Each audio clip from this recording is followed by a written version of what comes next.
my wife just sent me a punny joke. Before 1920, all votes were by mail.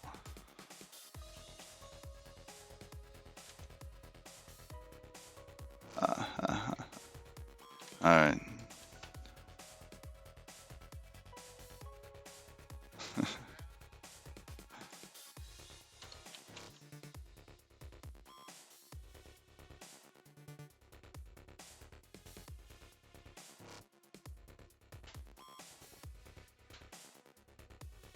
I know I'm forgetting stuff today.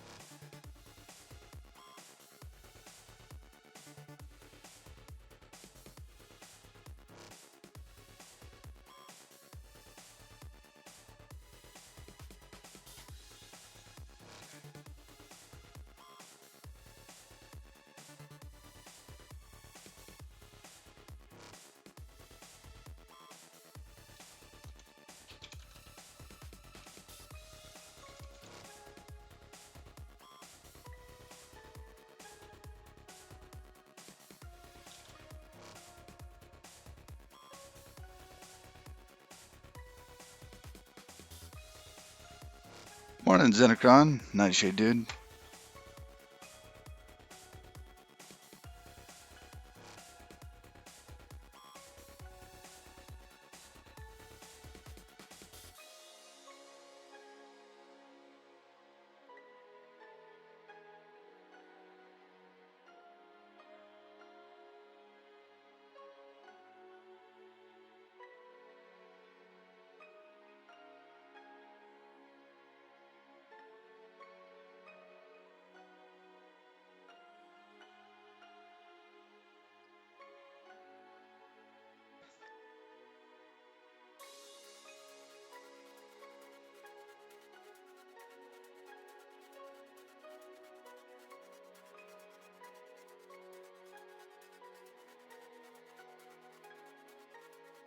All right.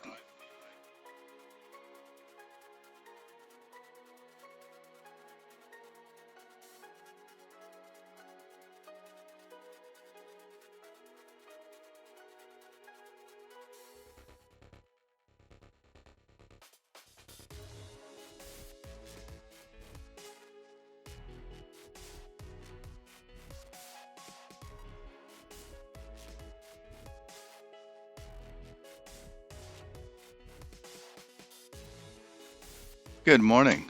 You're just in time for the joke of the day. Why are pianos hard to open? The keys are on the inside.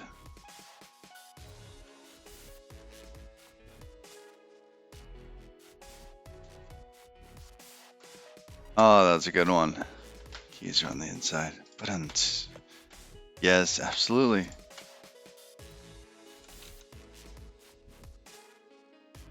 All right. Actually, we got a first PR for Capitan. Do a quick PR. Select command from templates where channel is yada. Okay. Commands. Skip them past the pound sign. The little query thing from SQLX, which is really neat. SQLX is pretty cool. Getting a list of them. Private message channel. Currently available commands.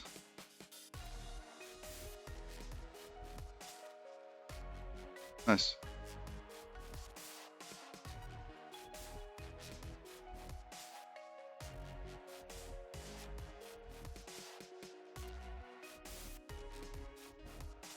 CI hasn't been set up for this yet.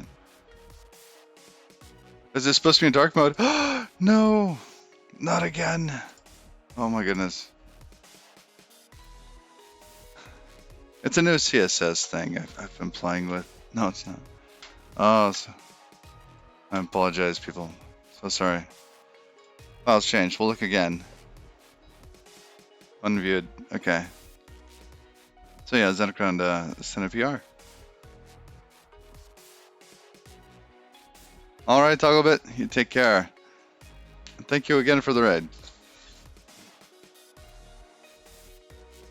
And for those of you that don't know, Togglebit is also Rust/Godot streamer. Mostly Rust these days, huh? So definitely check out Togglebit's stream.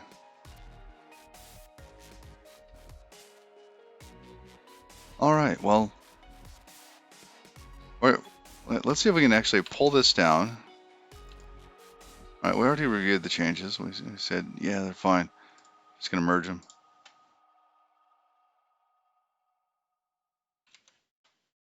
Alright. The little kitty thing, SSH Bob. It's a Raspberry Pi, so just be warned.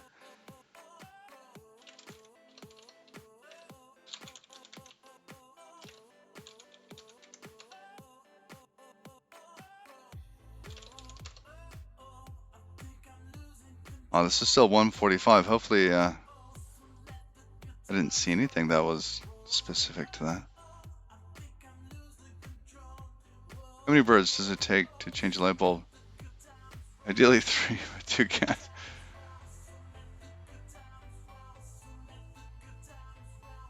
Copy. Okay, that one, we're saving that one. Where's the notebook? There it is. Nightshade dude. Is this your first one? No, this isn't. Your previous one. I caught my son chewing on electrical cords, so I had to ground him. He's doing better currently, and now conducting himself properly. Nice. That one was just a battery of them. Oops, back here.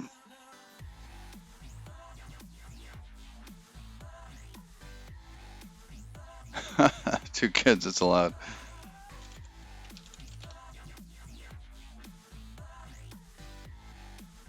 Nice thing about not upgrading the compiler all the time is that, well, compiles are faster.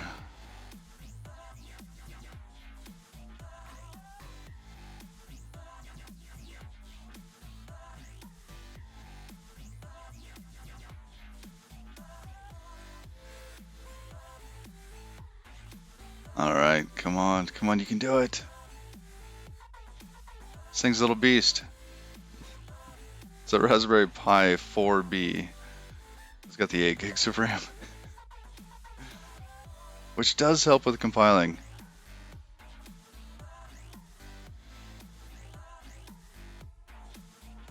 Alright. Well, while that's going on, come back over here. It's doing its best. So, no commands yet. I'm a little concerned that we're gonna have a lot of commands. And the next thing we're gonna need is an unset command to actually delete stuff. Because I just kept creating them. Oh shoot, and we also have... Yeah, it's gonna actually list commands in commands. Oh, that's gonna be funny.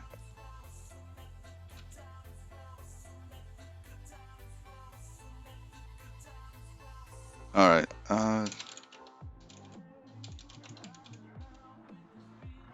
alright, here's Capitan. Oh.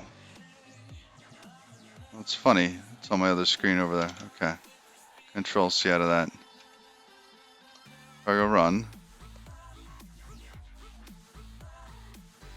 There should be something to do with channel points. Soon, yes, once we get the game running, then I want to integrate it with the game. Commands. Oh, wow.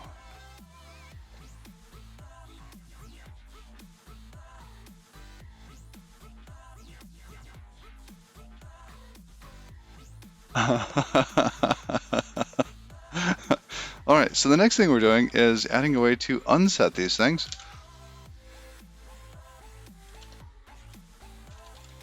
Oh, I just killed Capitan. This is on the Raspberry Pi, by the way. Neovim, all this stuff.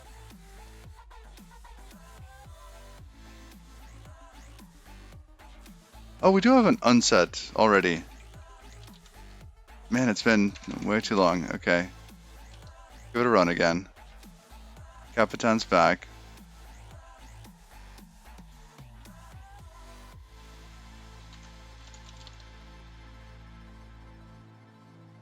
Oh, look at that.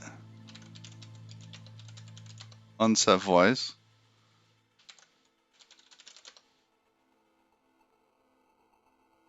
Nice. What did I set to Uroniwa? Is it just his stream? Oh, look at that.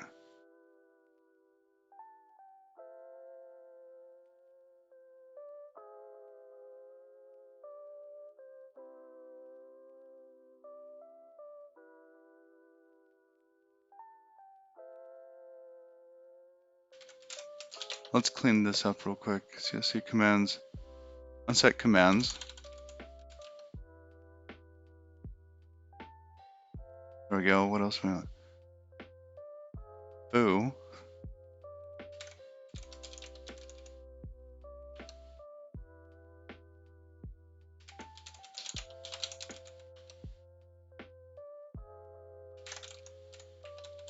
Alright, it's scrolled off my screen. CBOR, COC, Discord, distro, .files, gold. We'll get rid of that one.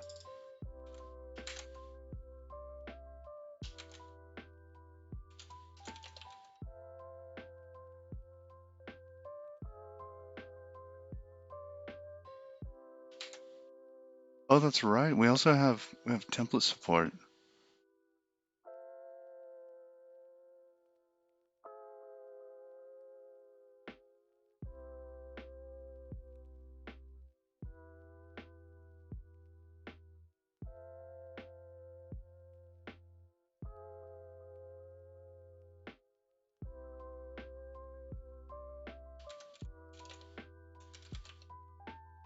Alright. Unsetting today.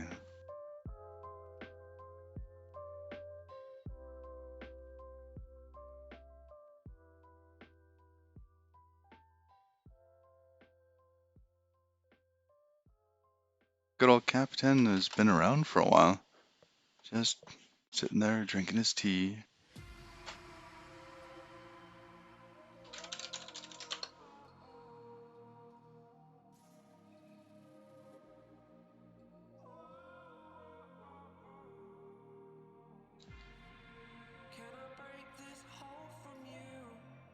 Capitan needs to be upgraded a little bit.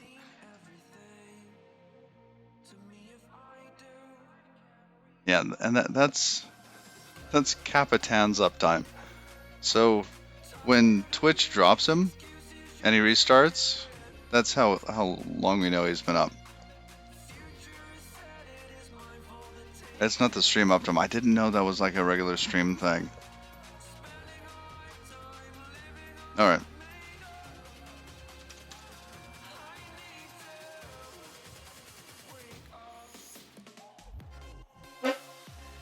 Alright, gonna move my chair. Okay.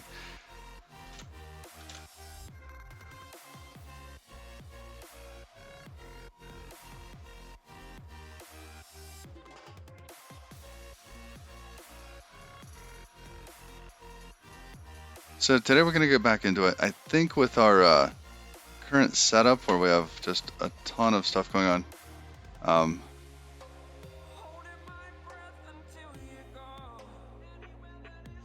Yeah, that's I didn't know. I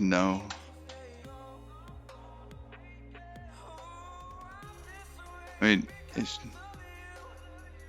all right, hold on.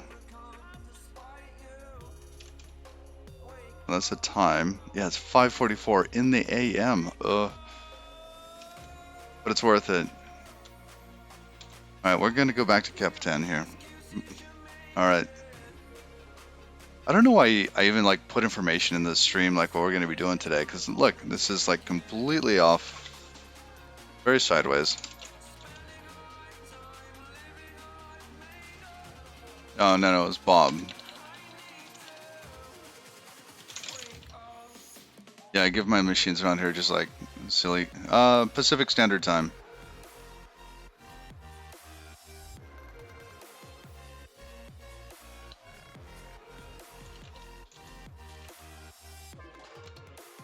All right. So now we're in TMUX on the Raspberry Pi. Oh, it's so weird to see this because I also have that TMUX up on a different screen here.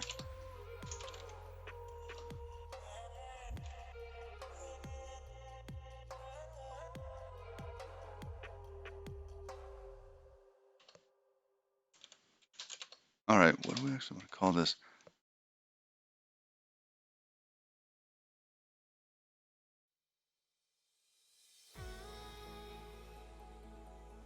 See, and points in there.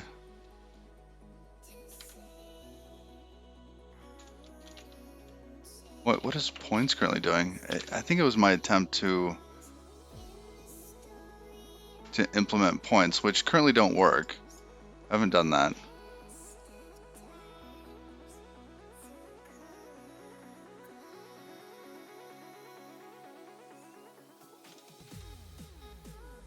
Uh-oh. Oh, look at that. Rust Analyzer is firing up. Yeah, I absolutely want this new bar on my other machine. I forgot that I had set that up.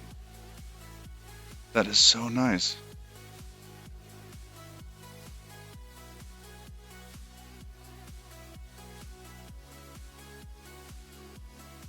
Okay, I am absolutely distracted today. This is awesome. I love this bar. Giving me the status of this.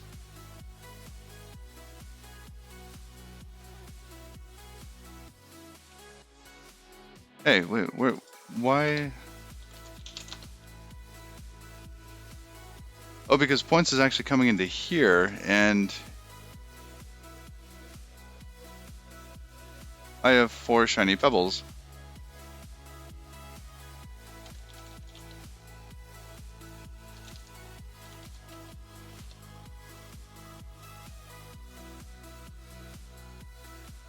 Yeah, now I have 5 shiny pebbles. it's broken.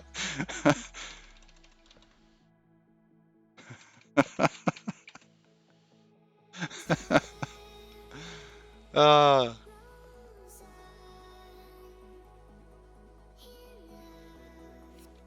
all right, so oh, that's right. And then we've been Museum been doing some stuff with the templates.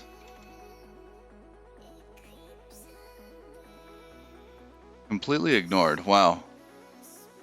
Yes, you've been completely ignored. Maybe it knows about your new additions, revealing all its secrets. Capitan has a grudge against Senecron. Oh, where's my water? There it is.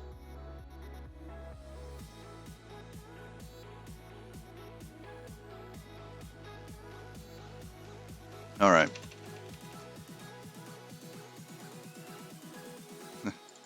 What is this thing doing? It's like still checking all these things.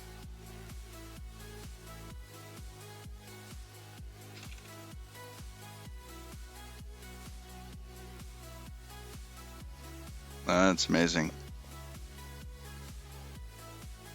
I didn't know that it was doing. Oh, well, I guess I did know it was doing stuff behind the scenes, but not like this stuff. Those are all its dependencies.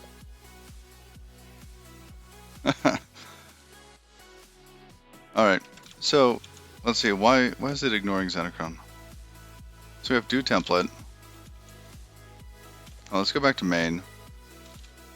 What's main? Got our Twitch stuff. Oh, that's right.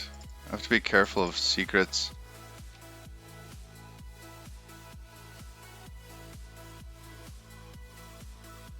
I think the load on this box is really high too.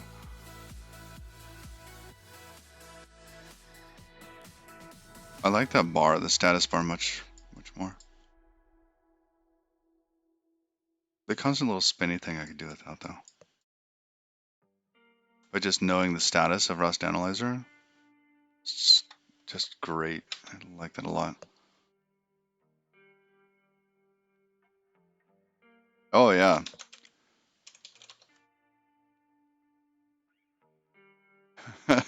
There's the pie.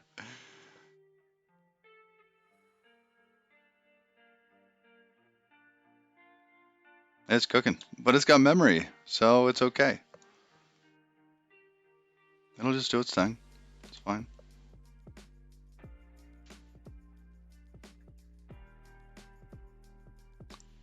Because I've got Chrome also running on one of these screens to my right so that I can actually watch chat. That's what I use to watch chat. Baking a pie. Yeah, one of the things I'd also like to do is get either, oh, where's crates? There we go. I want to play with TUI, Rich Terminal User Interfaces, because I would absolutely get rid of Chrome on the Pi and just run it in a terminal. Have chat and like the little activity feeds and whatnot. Have all that stuff over there. I think this would be a lot of fun.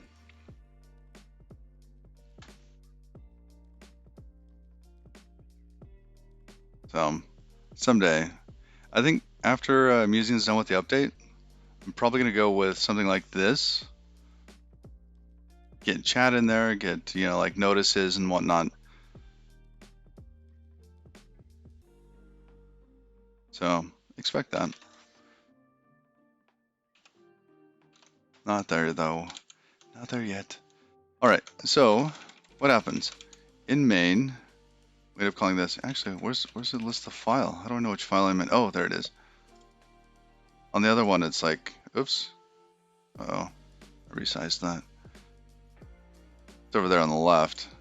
Here, it's right there. Oh, Rust Analyzer is finally done. Pie is done baking. It just needs to cool off now. All right. Tokyo select. All right, we've got some of those. Restarting in 1 minute. Yeah, so if Twitch drops us, we wait a minute and then reconnect. Initialize DB pool. Man, I haven't been in this code for a long time.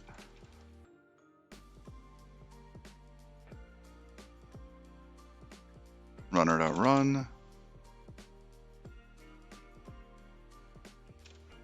All right, and somewhere in there, it actually calls over here, where we have a lot of different commands. Handle command. Got the data, some sort of iterator of over spaces. Ah, yes. Then we have our commands, and then the last little bits. So if we unset, we can do that. Got it. Do I jump to definition with NVIM? We'll check this out. Yeah, GD, but that's using COC. So COC plus COC Rust Analyzer, which then requires, of course, Rust Analyzer.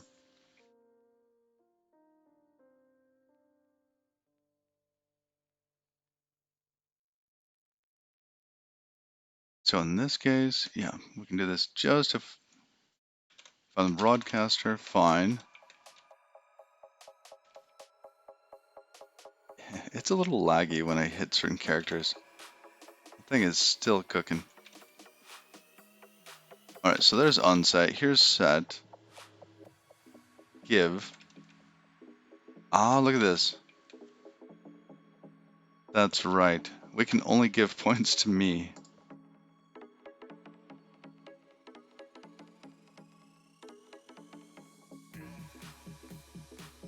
All right.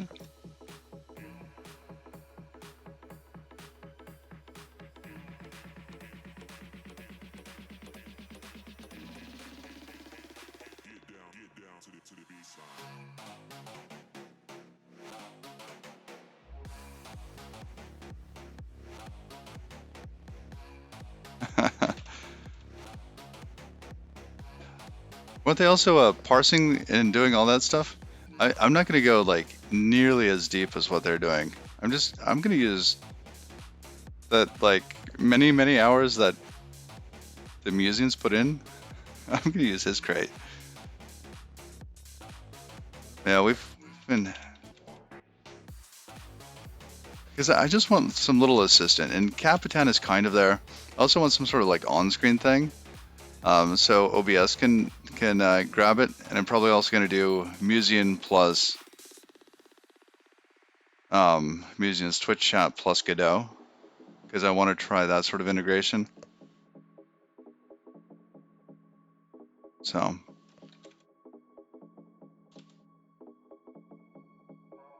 but I want to get the game running first. All right. So if give, yeah, that's also if message is broadcaster. Good. And we have commands here. And then everything else is pretty much just a do template. I see. And we have specific templates, yes? Oh, yeah. So we run that, and then variables with points.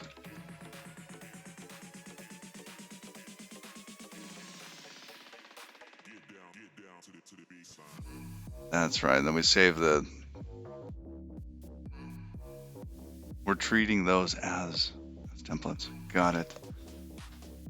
So we do something like set foobar to hello blah.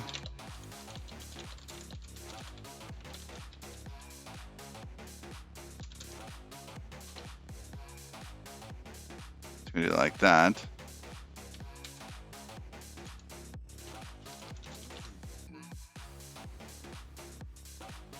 What was the token syntax? Remove name. Yeah, we have name, uptime, and points. First Saturday user here.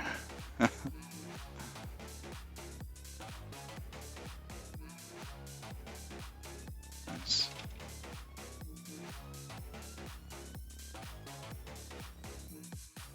I don't remember what it was. So it looks like it's from the args. Now, Museum also has, is it templates?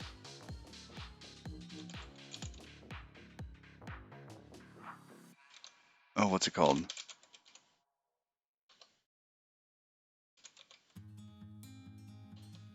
Markings. It's called markings.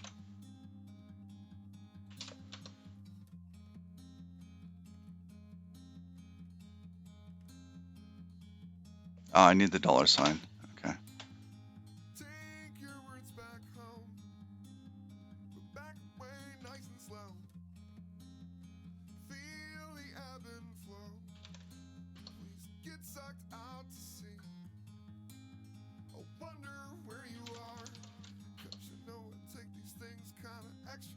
Yeah, there we go.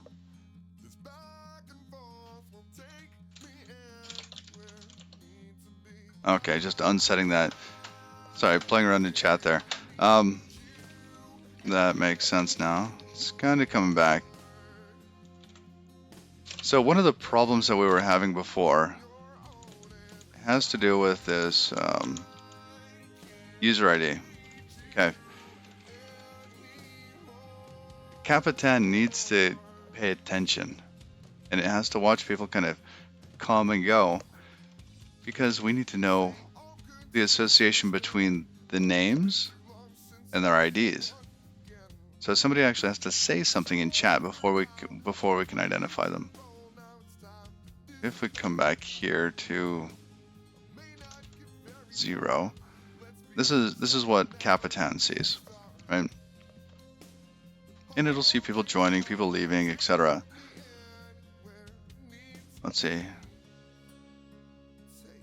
Important words.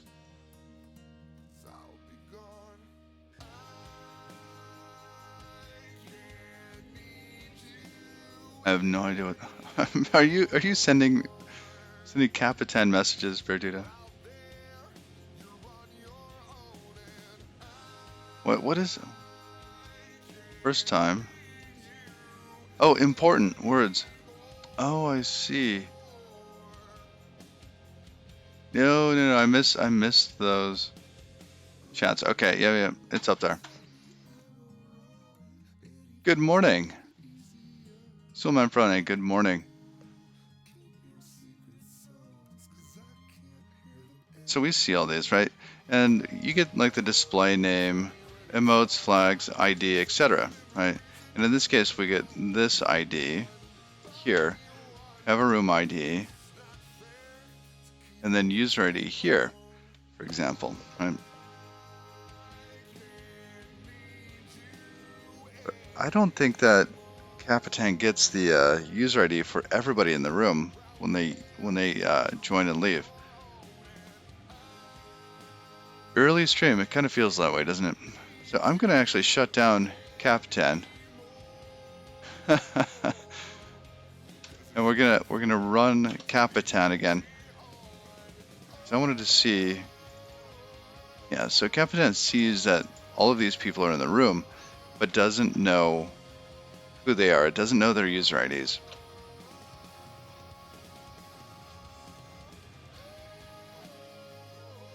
And then it only knows their user IDs if they actually say something. Kazink, good morning. I'm doing well, thank you. Can I get a who is against the user that joins? I'm not sure, actually. Does Twitch IRC actually support that? And that's like Twitch, like IRC in air quotes.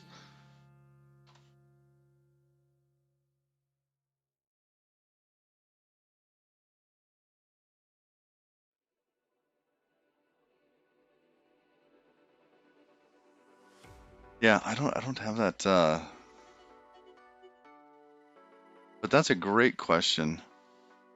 Because if you could get that sort of information from a who is, that'd be, or what? Oops, whatever it is, that'd be really nice. Because the other way to get that information is to actually make a request to Twitch, their other APIs. But the other APIs, you need a lot more set up. You're going to be making web requests and all that, and I didn't want to actually touch that.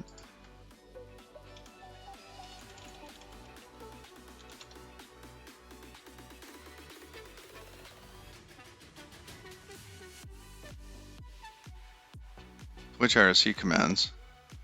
Oh, here we go. Miscellaneous commands capability.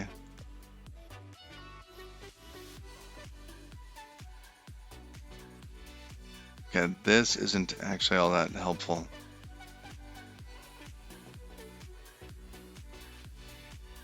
Generates notices from the server. Yeah. All right, let's go back one. Generally follows that. Slightly different.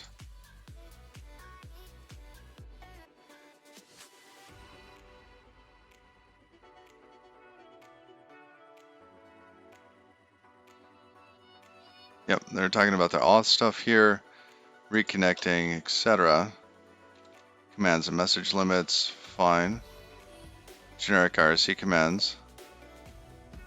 Does not support who.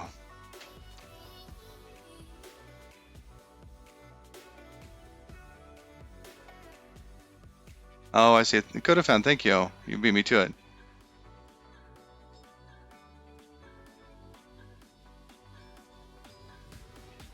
Yeah.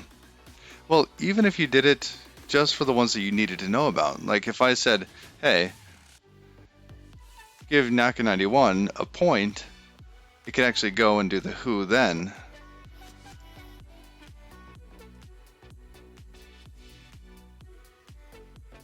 Yeah.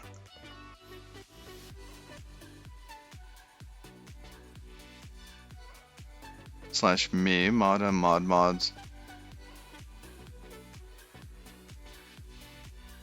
Interesting. Slow subscribers.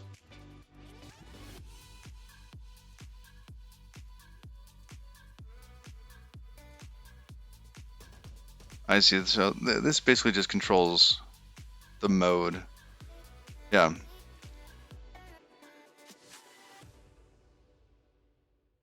So ideally, it doesn't matter. Like, we're talking about points here, like granting somebody a point.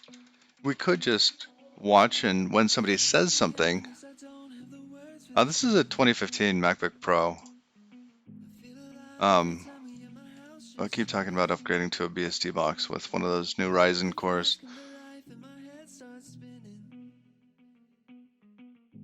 However, it doesn't matter what Mac this is, because we're actually looking at a Pi right now. We're on a Pi, a Raspberry Pi here.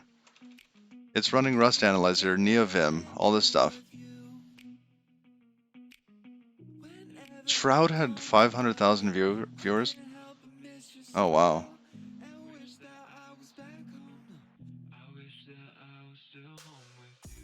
Can you get it from followers? I think /followers actually just turns the chat into follower only mode. Same thing with /subscribers. It's subscriber only mode. It doesn't list you the users.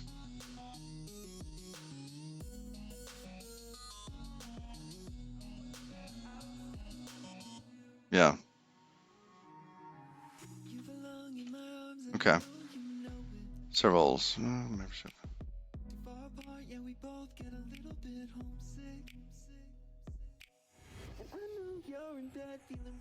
So I think Twitch Music and stuff already does this. All right. Coming back in here. So let's say that somebody that we do need that information, right?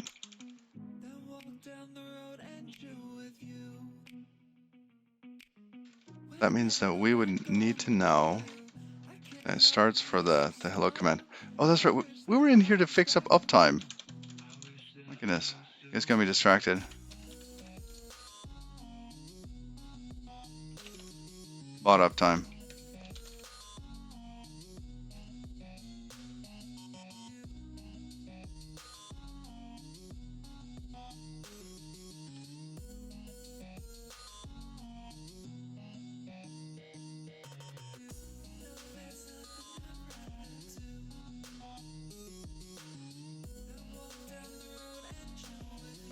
All right.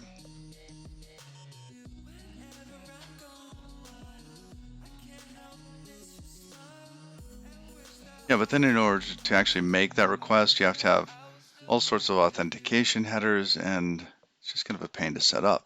Right? You already authenticated via IRC. So I'm trying to not add more to the setup here.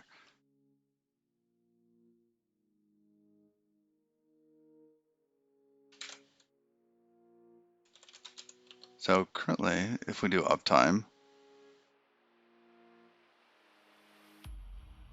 and if I set uptime to, I have been up for, oops, lost my cursor.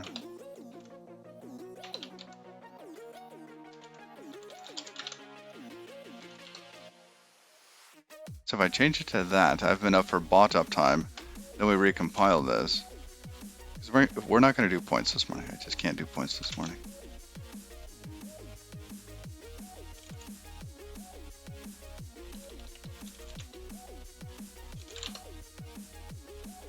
Oh.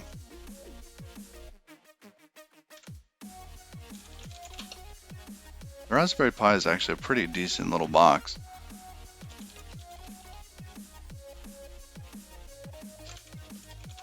Look at this. We'll bake the pie again. Chromium doesn't help.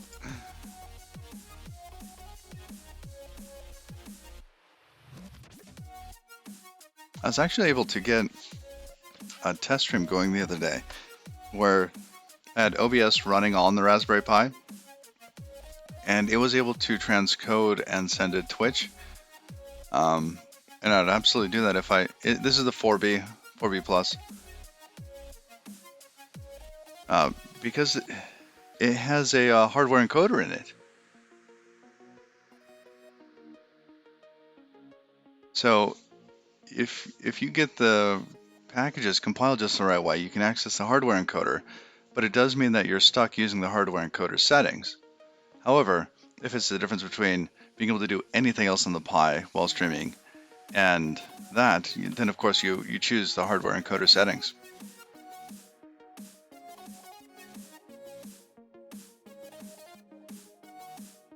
Yeah, RGB Wi-Fi. Yep, light strips. That's cool.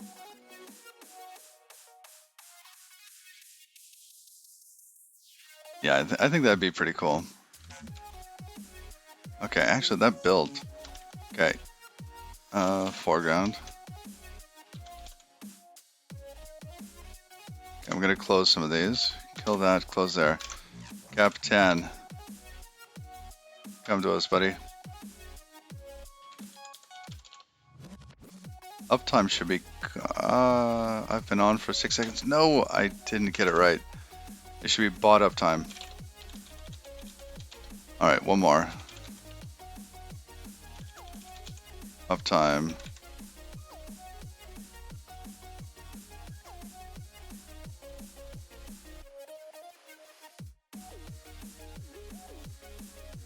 Oh, here. Bot uptime.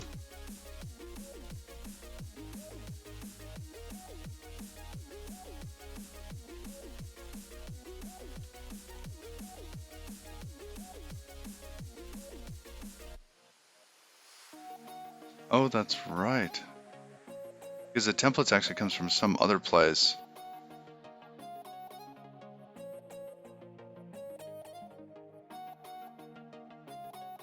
Yeah, I'd love to do things like inventory and all the rest of this.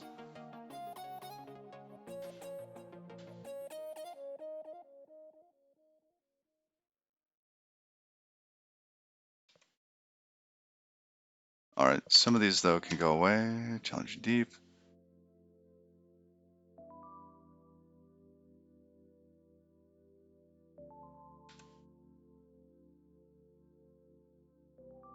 Bond. Dot files. Yeah, like all that's not even a good link. About. All right. Those seem reasonable.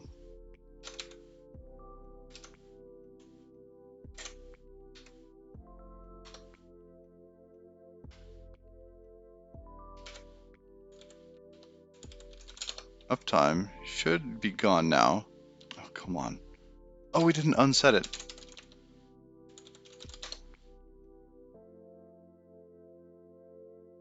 There we go.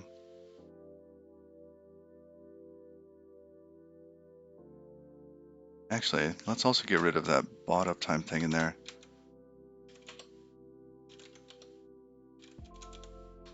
Templates. See, all of this. I don't even know why I did that. I think this is the same theme. It's just that the this is Challenger Deep. This is a different theme though. I don't know what this theme is. This is the default. Is that light line? I don't remember.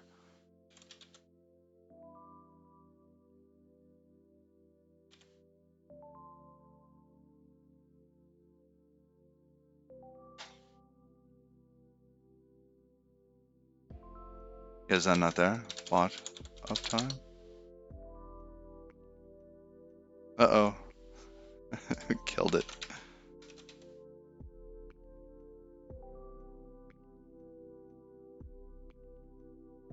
All right.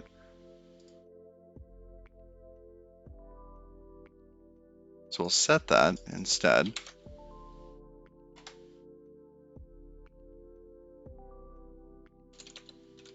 We're going to set bot uptime.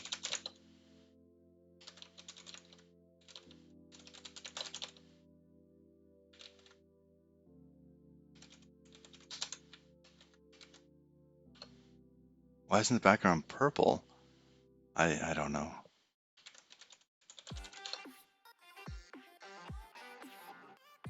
Oh, and I forgot the $sign.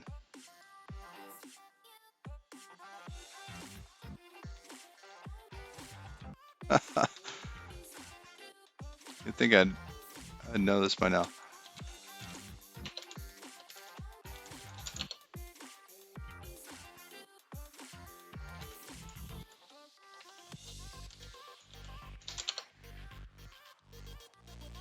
Yeah, okay, there we go. Bot uptime's back.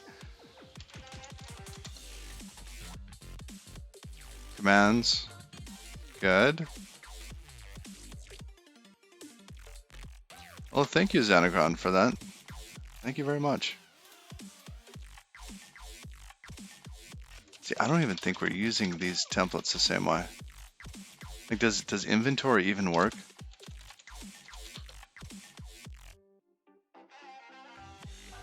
Okay, that's just gone.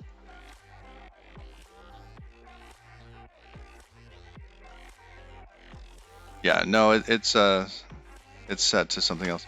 However, if if you did download this and it's all in Git. See, is this templates that Tom will even used? Let's clean that up.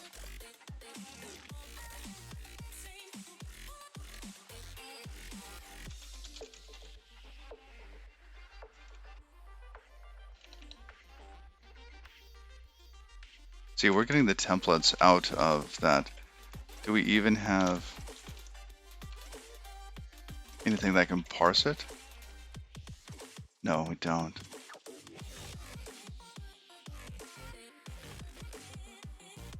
I'm really looking forward to the next version of Twitch chat so that we can drop the Tokyo dependency and it'll compile faster. I think that would be really nice.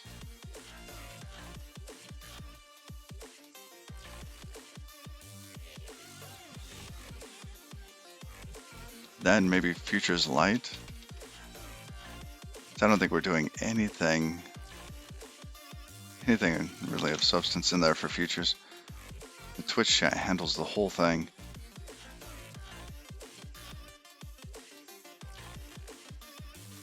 Nice tutorial on Vim. I like Vim Adventures.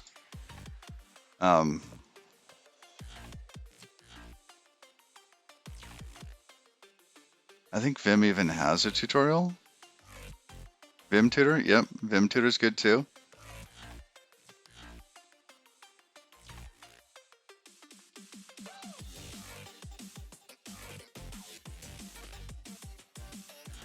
Alright, so we've got the, oh, see, it does have the TOML thing. Do we even use that?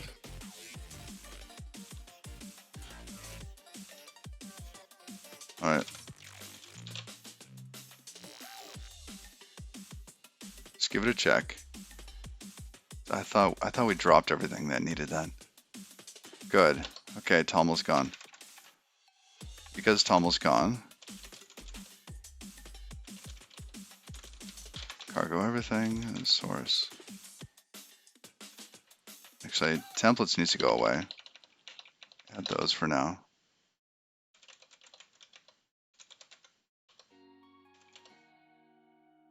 Okay. And we should probably update some of these dependencies. No.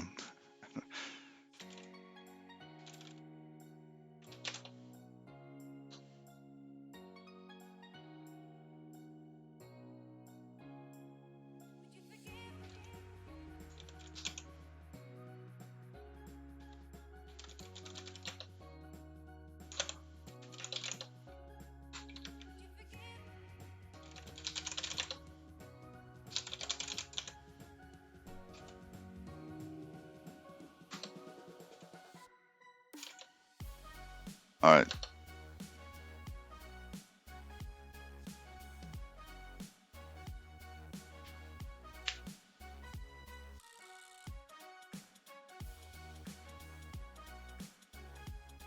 For a smoother transition, that's a great idea.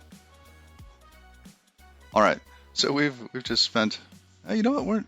Because I started early today. We're not actually that far behind, are we? I do have to stop early today, though. So we have a meeting in less than 3 hours. All right.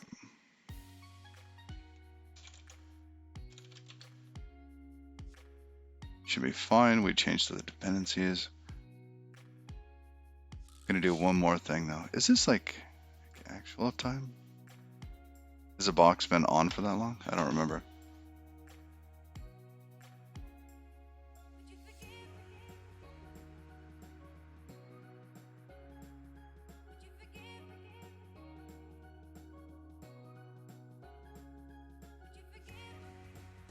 Alright, that's compiling.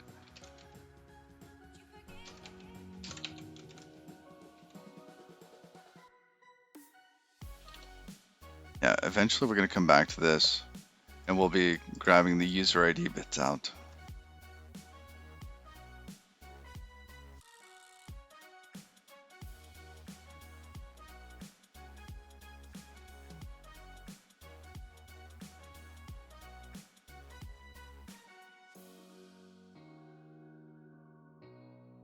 Alright.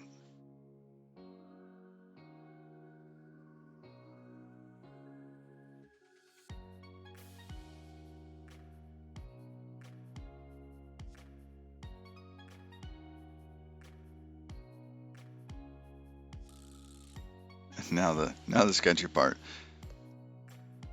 We'll give it an update, maybe an upgrade.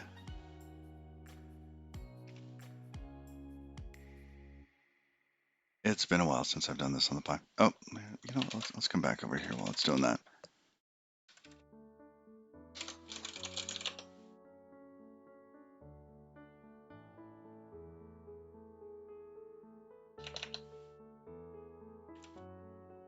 No, it's gonna.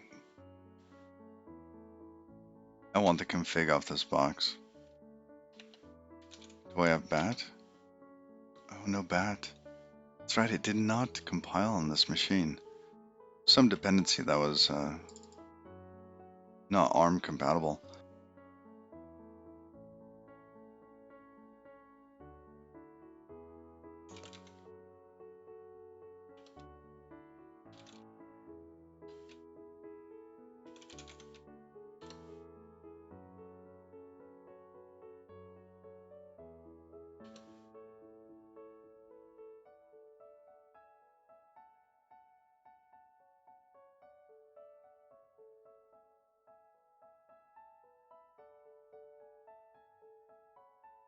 Status bar here, Vim airline.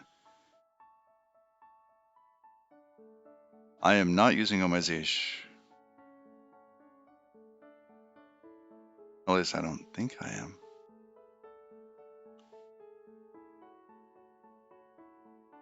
Maybe I am? I do so little with the shell.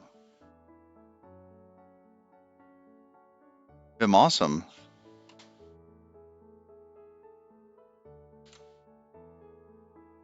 Alright, hold on. I'm gonna...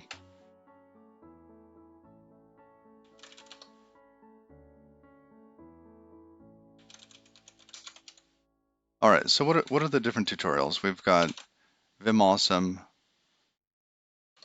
Vim tutor. Yes, this is Starship. Not on the Pi though. I don't have Starship on the Pi. In fact, we've got... Oh, you beat me to it.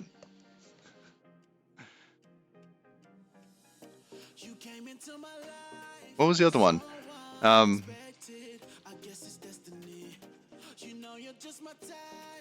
Vim tutor. Oh, Vim Adventures. Is it a .net or .com? The .com. That one's a little fun. Actually, got my kids into that one.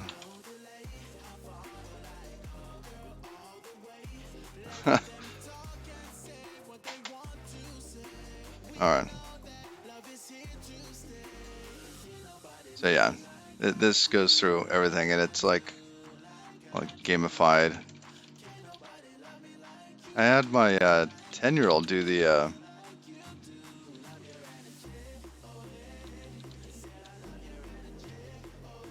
sorry, I can't talk in Vim at the same time. Ooh, they have a key.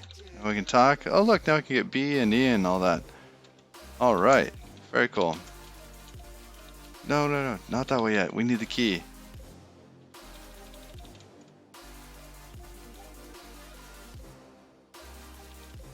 All right, now we have the key and we can open the chest. Anyhow, for as fun as that is, I'm not going to do it right now. Okay, but I do want this status bar. See, I'm in COC on that other machine. gonna take that.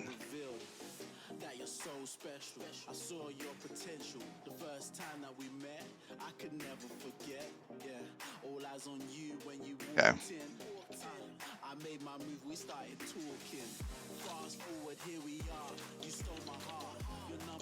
Config nvim init.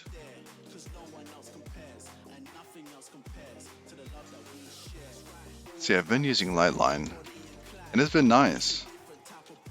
But knowing what the status is for COC is just amazing.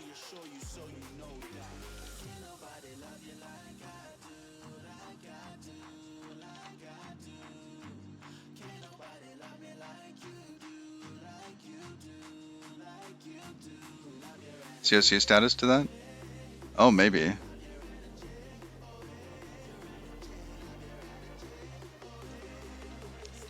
I like to use the same config everywhere, though. I actually don't like the fact that these two boxes have different configs.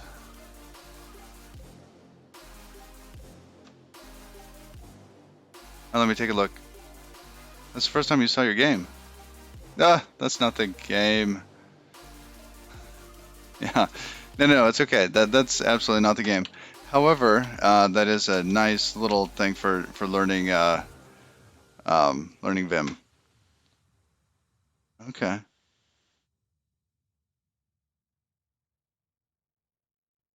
Now, why do you have it in two places?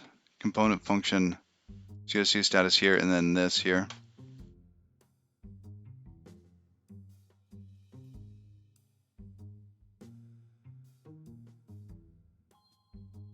Do you need both of these?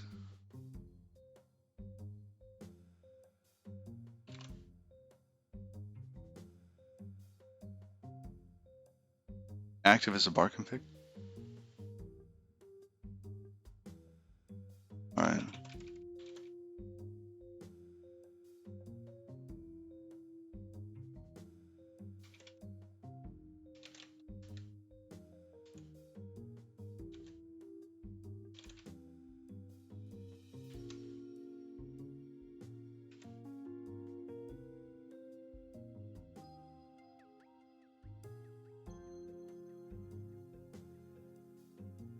Relative path modified. Inactive.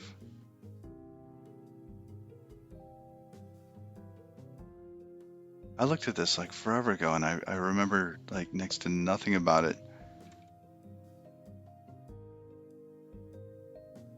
Oh, I see. If we're in active mode or not, like insert.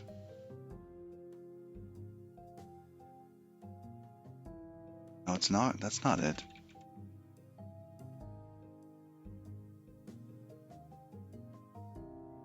Component function. Okay. Component function is a function the component calls to render. Is the order important? Oh, I see. COC status here takes that. I see. So you can define it here.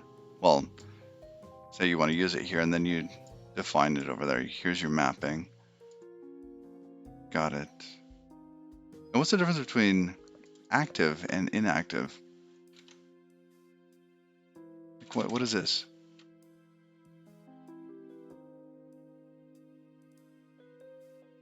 I do not seem to be using that. I don't know what the other modes are that would drop into that.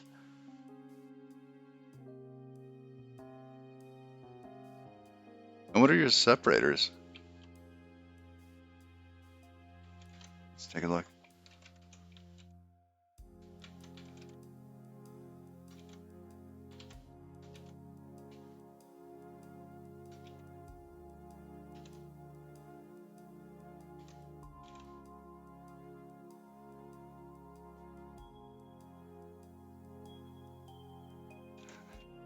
To my dot files. All right, well here. Thank you. I'm gonna go ahead and grab this.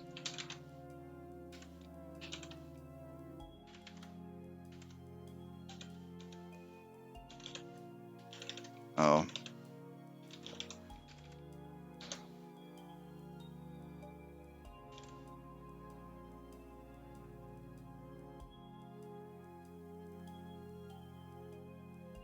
Alright, so we have the mode. Then we have read only,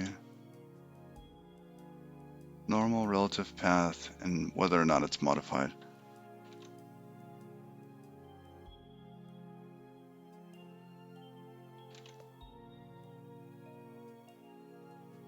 And if I do COC status at the end,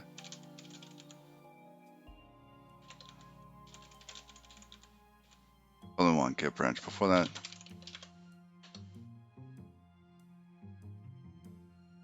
Uh-oh.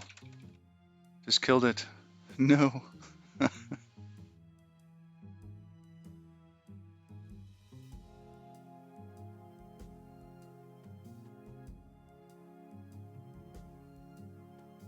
Oh, Unicode arrows. Got it.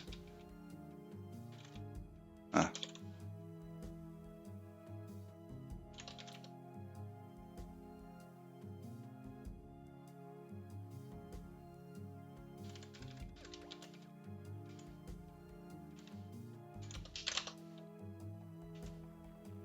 It's not happy about this.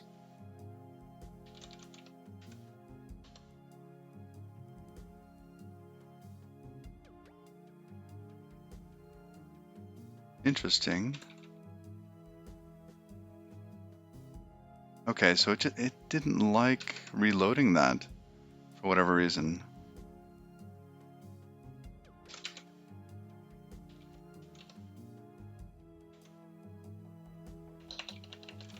Let's go back into the big project.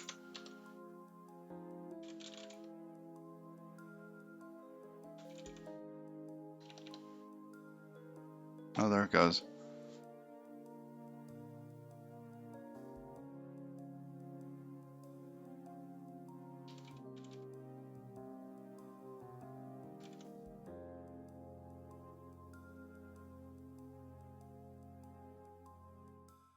Add the file icon as well? uh, trailing comment, it could be.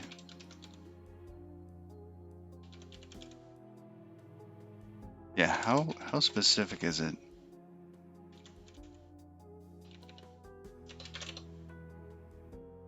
Reloading that just kills it. But it seems to load up just fine. I was expecting a little bit more.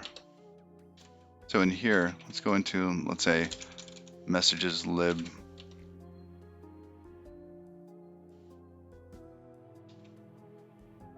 See, Rust analyzers are saying that it hardly had to do any work to start up.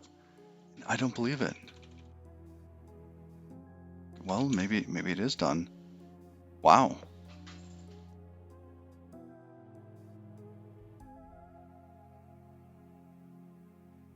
Yeah, thank you, JavaScript.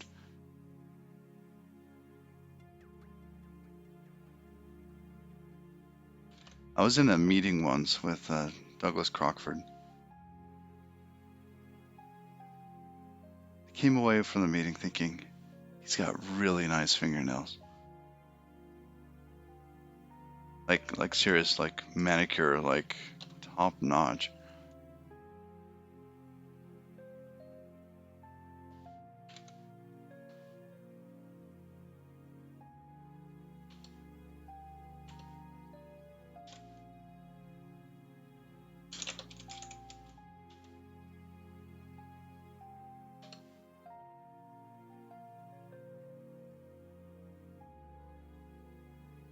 Yeah. Now I kind of want the fugitive stuff too.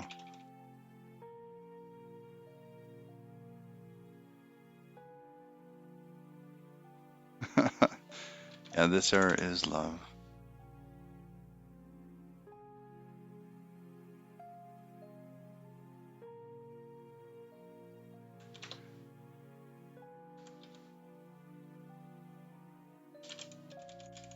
Get branch and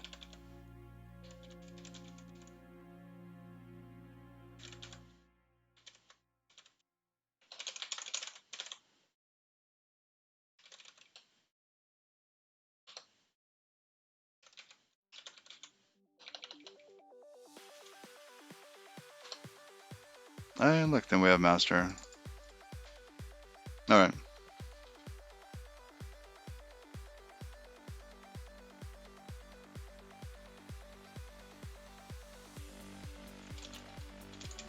Server test. We're going to be over here again today. But I like seeing that Rust Analyzer is doing stuff. That is really, really nice.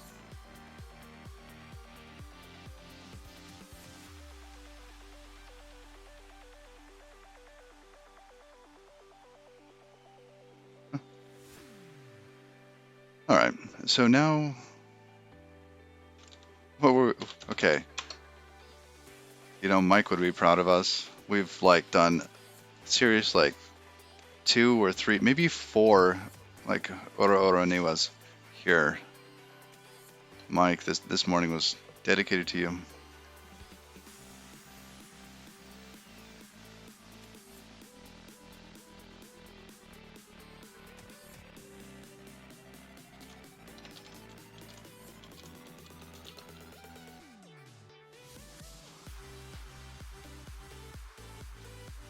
All right. Back to where we were here. This is in Pusher, that's right. And we were making a number of changes, Pusher and multiplexers, so that we can shut them down correctly. So let's go back into cargo test.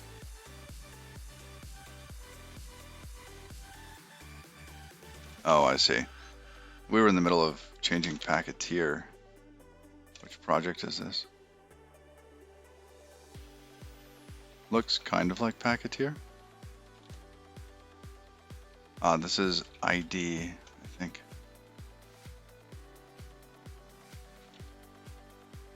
TXRX. Oh, this is net.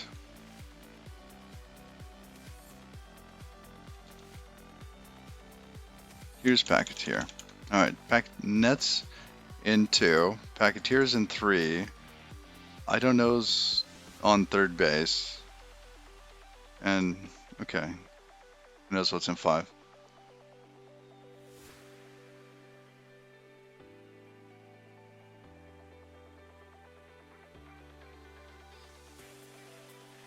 If you don't use macros, then you're better writing it this year by hand so you don't increase the compile time.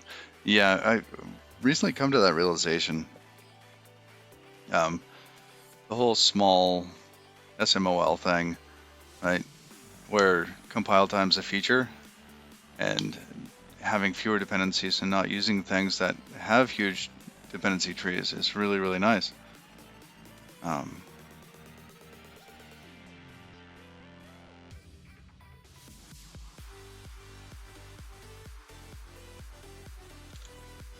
So all of my little libs here I've been using, just writing it by hand.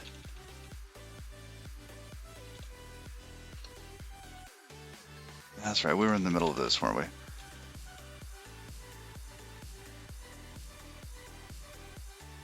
And this is because we were doing something in lib. Oh, not lib.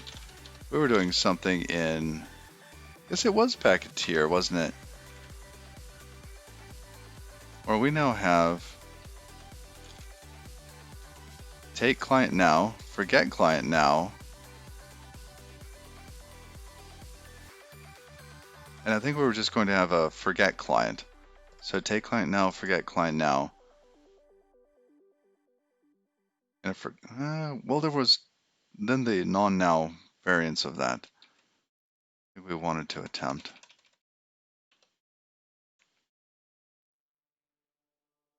All right.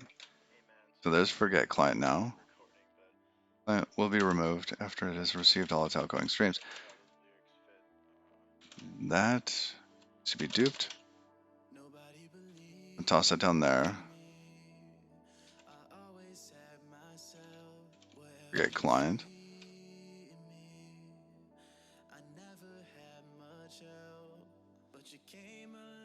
We're not getting anything back from this. Tokyo is so easy to use. Yes, it is. It really is. I like Tokyo.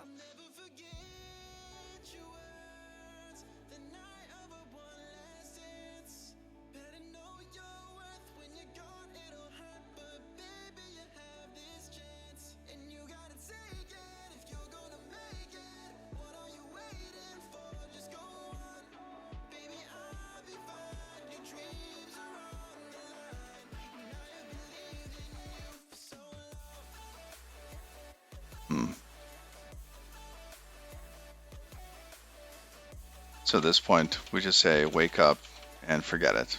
Done. Okay. So this is important. The little message that we're telling forget. Okay, that's important. Forget now.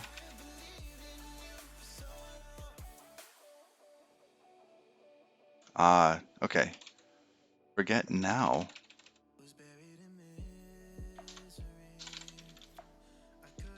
We're removed immediately.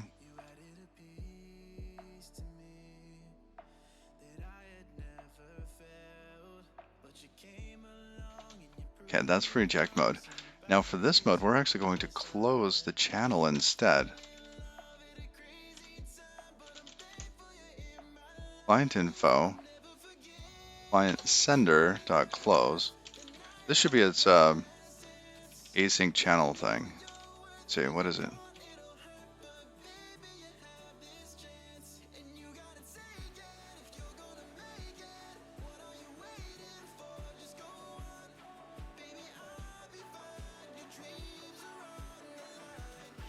What does this return? Oh, it returns a client info. All right, so we actually want sender. Let's go back.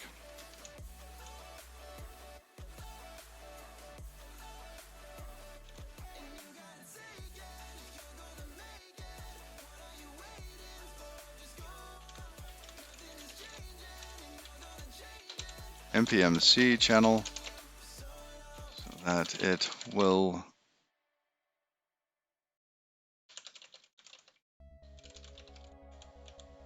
it'll exit its read loop. All right, so we have that case. We've got this case, well, we're just telling it to eject right now.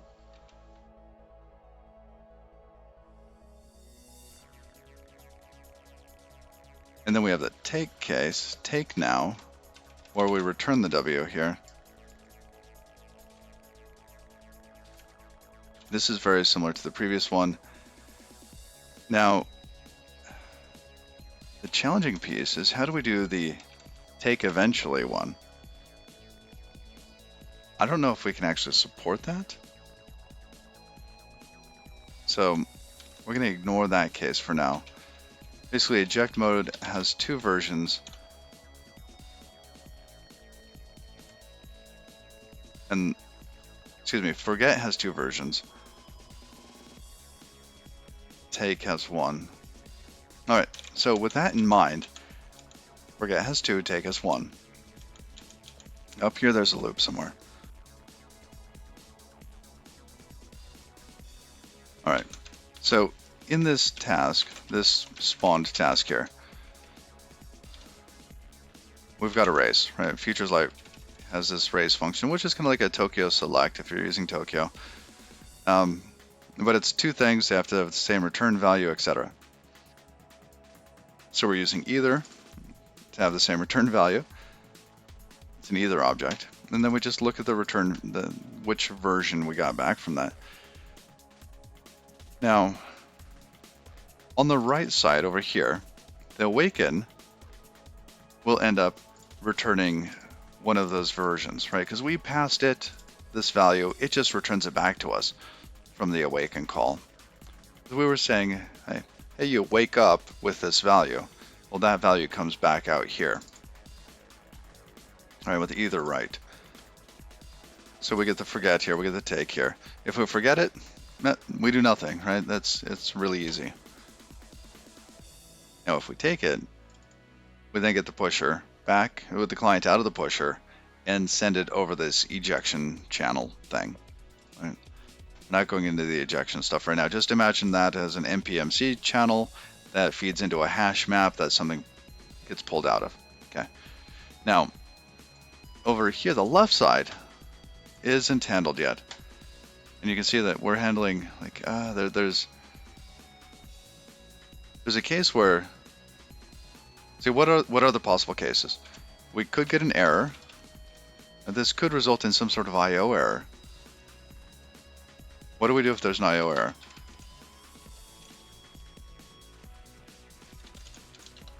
We'll drop.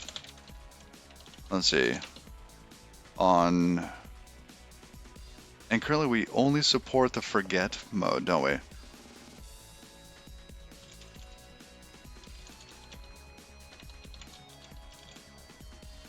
So in both of those cases, we're just going to remove them and forget it.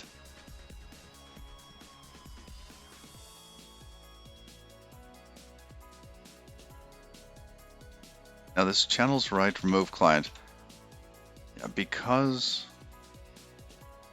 of the IO error, we have to try to remove ourselves again. In the other case where there is not an error, we don't have to do that. So it would be nice to know, was there an error or not? Is this OK or error? Because if it's error, then we could remove that. If it was kind of a graceful shutdown, we got some sort of OK here, then we don't do that.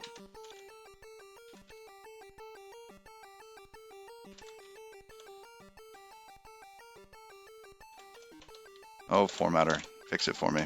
There we go. Also doing a futures micro.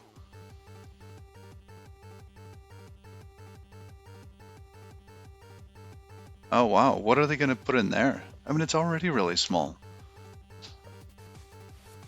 I guess, when you're coming from the Titanic, just, a yacht is tiny.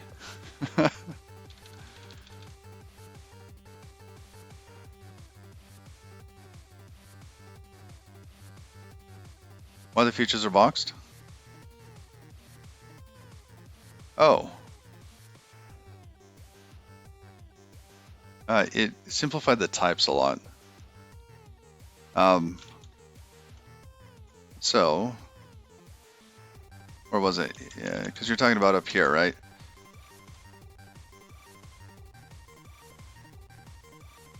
Where was it? Actually,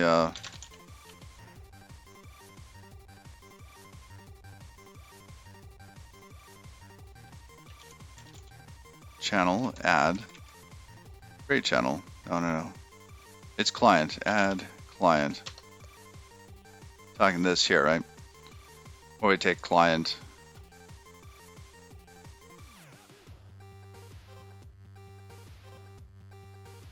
I guess technically that one doesn't get boxed here. Yeah, box futures. So if you're returning a future, you have to give it some sort of, well, it depends. Let me see if I can come up with an example here, because that's a good question. In some cases, you want to return a future, right? And instead of going through and creating something like we were talking about, where, let's say you had some sort of a function that you wanted to be able to call. Let's look at futures ext. Trust me, this is going somewhere. So we could look at boxed. Boxed is going to actually do that, but I don't want to look at boxed. We're going to look at, let's say, map, right? So you could return something that is a future, right? Here they create a new type that implements future, right? Now,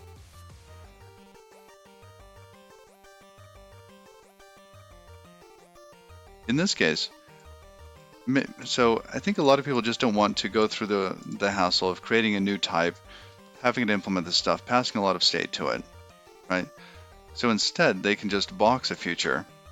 And what this would do is you can just put an async block in there, or basically any kind of future, as long as the output's the right kind.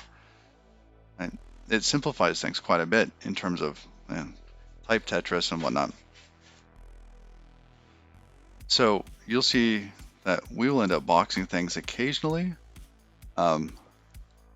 especially when we want to actually give it some sort of ownership. Because if you return something that's impl future, right, you can really only use that in the parent function or the caller. So if you ended up having something, I don't know, just some other function here, and I I'm going to keep on with the explanation right here, because there's this little tidbit that had gotten me for a really long time. So if we had some sort of function and it returned a future, or anything that does impl, right? I mean, this could be impl iterator, it could be impl whatever. And then we had some other function that's calling it. And this thing said, let future equal foo, right?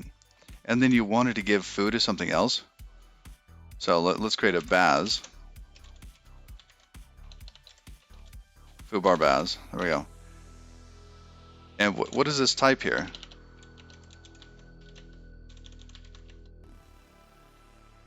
Okay.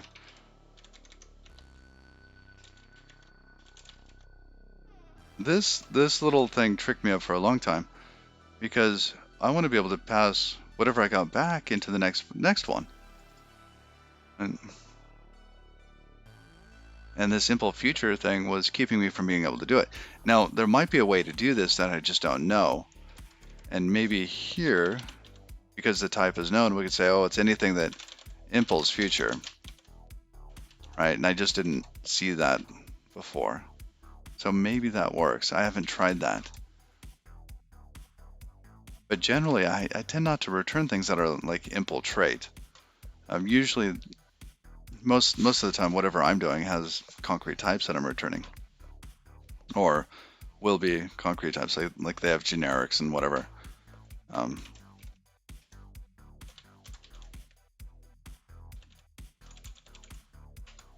So you could have something like that. Output is G, etc. Blah blah blah. I think this actually might work now that I look at it again, as long as G is passed through.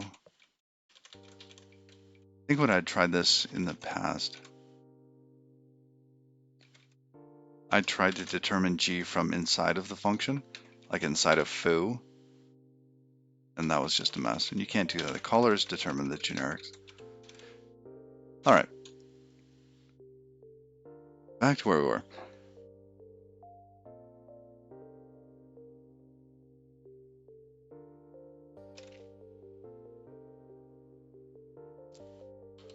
So pusher, it needs to return an error or an OK. Basically, if we run out of data, we're going to return OK. If there was an error, we shall return the error.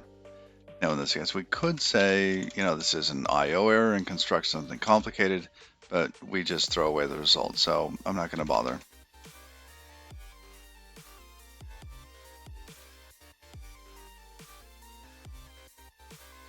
We're leaving this as just a simple write all at the moment. I'd like to switch to write vectored. That would mean that we would have some sort of little bit more state in here.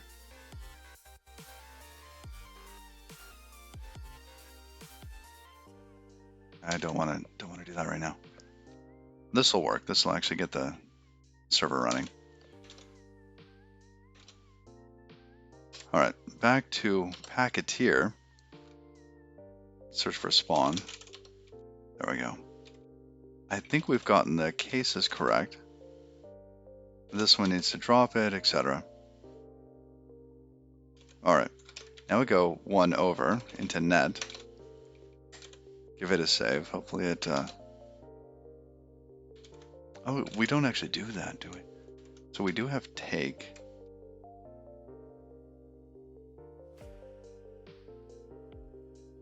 Look, okay. Do we call remove client? Do we call? No.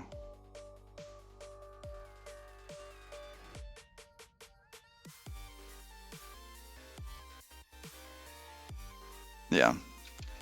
We've been playing around a little bit with this. Now we have a new packeteer. We can remove something with an ID. We can take something with an ID. Is there anything else that we had in here? Yeah, remove, take, and add. Now, this is also net. So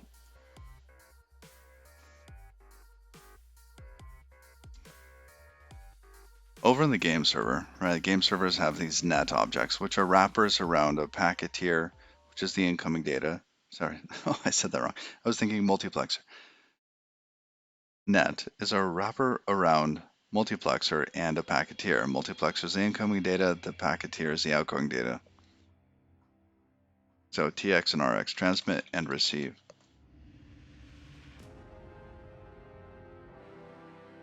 All right. But what do we want it to actually look like? If we say net, remove this, that's like if we remove it from the RX side, it'll gracefully shut down.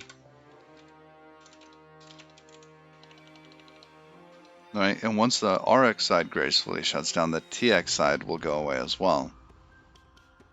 Or at least that's the hope.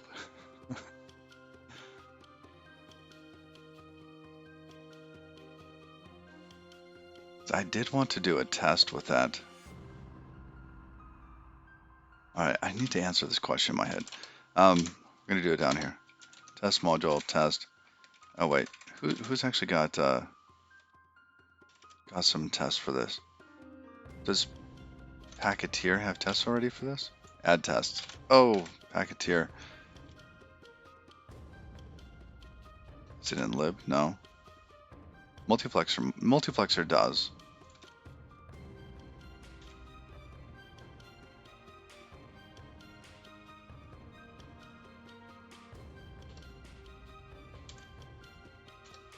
Alright, this is the integration tests in multiplexer.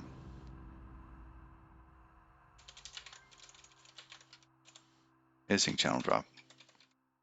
This is just from my own understanding. And then it's not async channel. Async dupe drop.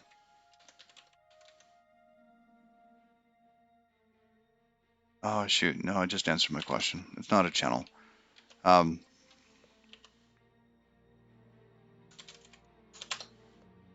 We have async dupe, documentation.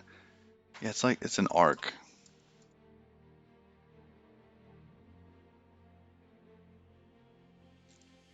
Alright, but what does this have on it? Two tools, arc and mutex. Arc implements read, write, sync, yada yada. Because I think we're actually using this async dupe in order to pass to multiplexer and to packeteer.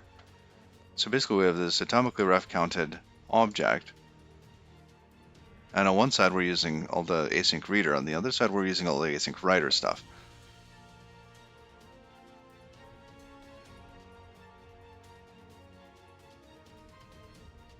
Alright.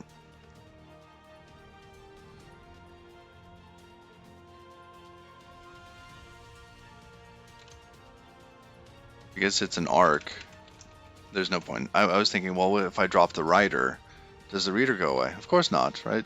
Because it's ref counted. It just decreases the ref count. So, going back to net, removing this RX still leaves the TX side. However, what is a self-dot? So that'll drop that 1/2 of it. We'll have to signal to the other one to also do the same thing. That's too bad.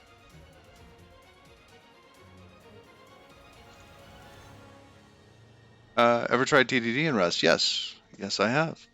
And I like it. It works. Part of the problem with doing that is you kind of have to have a good understanding of Rust. Because writing a bunch of test code and then struggling over and over and over again to get the Rust code right can make it difficult, especially if you're learning Rust. So I'm not sure if I would ever suggest to somebody that they do TDD and learn Rust at the same time, because your design is going to change so much. You actually have to code in a different way in Rust because of the borrow checker, right, and ownership rules. You can't just pass things around willy-nilly.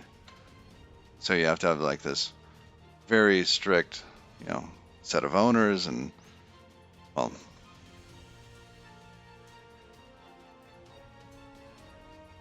yeah, I do like TDD, and I like TDD in Rust. Um, and sometimes you'll see me like retrofit stuff with more tests. I know that's not TDD, um, but some of these things I never would have come up with these patterns and these APIs if I would have started with TDD. I would have just had a lot more code to change.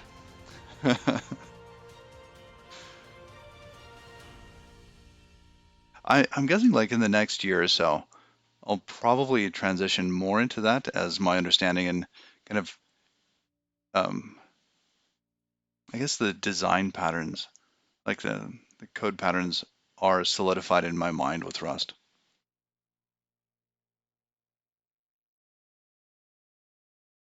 Yeah, I love that the tests are easy to do in Rust.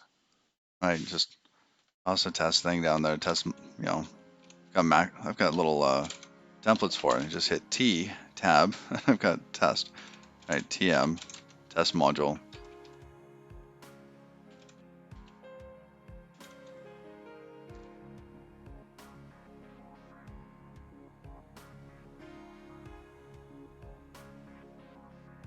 How long have I been programming in Rust? I started on September 12th. That's when the stream started, and I started programming in Rust on the stream.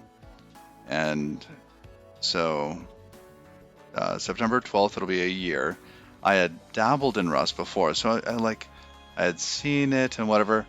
I think in October I actually purchased the book last year and started reading the book. And Musean found me and mentored me quite a bit in the channel, like just an incredible amount. And I'm very, very grateful. Thank you, Musean, for that.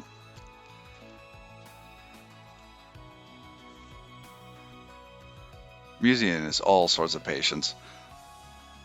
I can't imagine, like, with Musean's skill, watching me like figure Rust out. You never write the test? Yeah, easier to retrofit the test. It's true. It's true. But some of these things, yeah. Like I've rewritten multiplexer, what, 3, maybe 4 times? Packeteer? This is its first kind of upgrade. We built Packeteer just a couple weeks back. So these are the first set of like serious changes.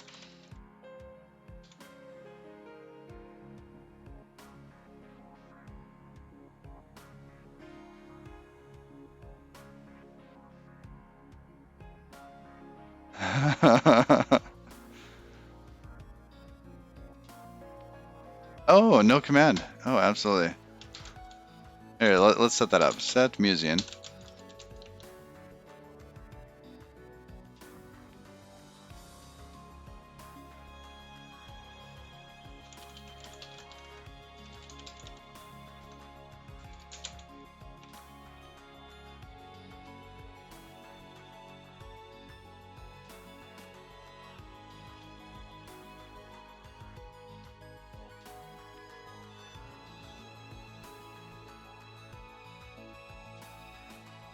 Oh my goodness.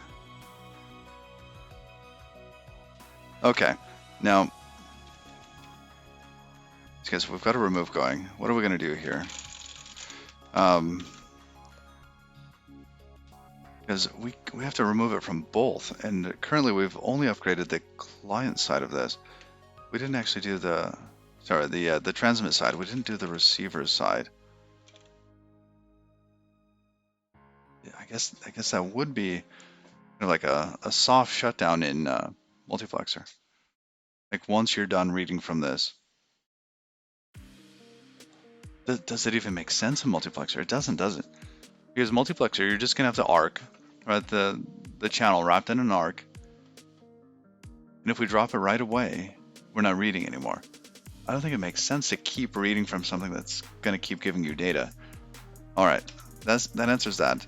We will soft close the sender, like when we're sending, but we will hard close the receiver, or sorry, the incoming data versus the outgoing data.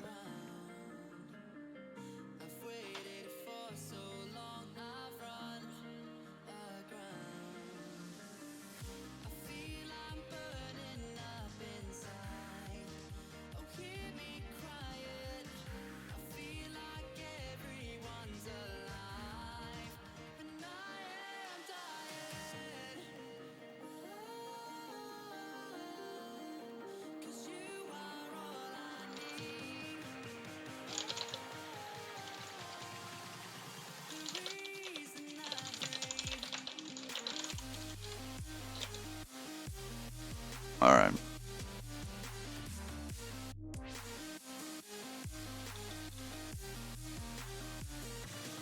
I don't think that the musing command actually does it justice. I'm just very thankful and want to add a little bit more.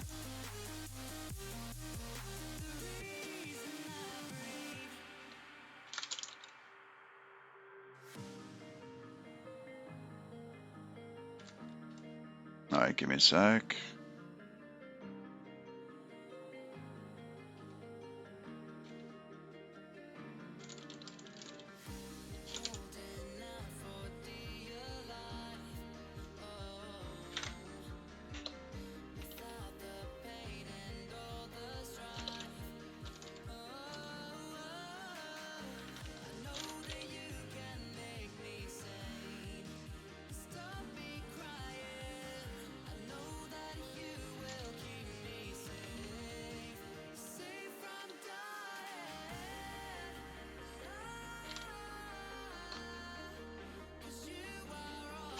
All right.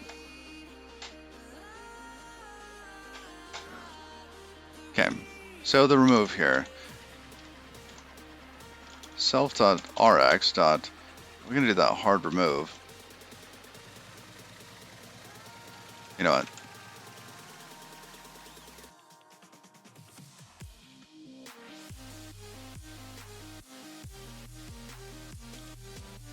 I think I want something a little bit simpler for... What happened there? Self.rx. I just wanted to copy one line and it got both of them.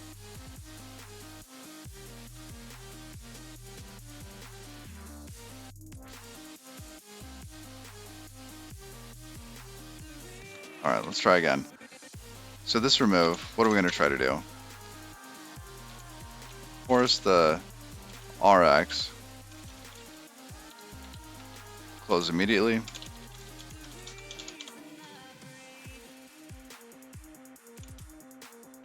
Soft close the TX. All right. Now it's possible that we're going to get an error out of this. And in this case, we actually did both. And if there was an error at all, we returned an error.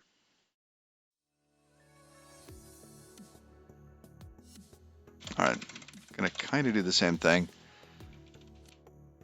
For the TX side, we're gonna say forget client or whatever we ended up calling that. All right, now RX side, this is the multiplexer side. We just want to do a remove. I don't actually want it back. So let's see, did we add that to multiplexer yet?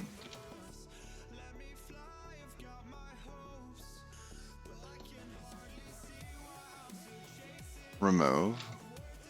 Stream is changing channels. It may not have control. All right, yeah, so we did get that. We just say forget on there. Perfect. Good morning, Carter. How you doing?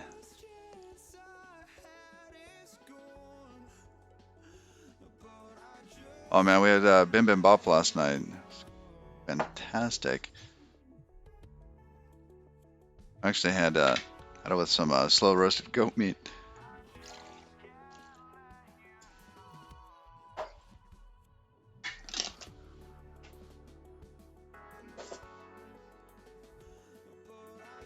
All right, it was so good. And I have no idea how to actually say the name of this, but the good John, whatever the spicy fermented red pepper paste stuff is so delicious. It's got like the sweet and the fire to it. So awesome. Yeah, life working out for you? All right, soft close.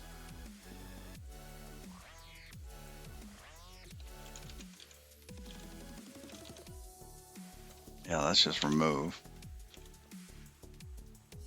Oh, and these aren't async. Lovely. If either one errors, we'll give back an error.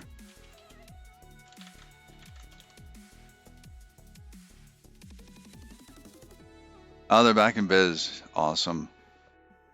Yeah, my favorite, I don't know, Korean bowl place actually went out of business. Makes me sad.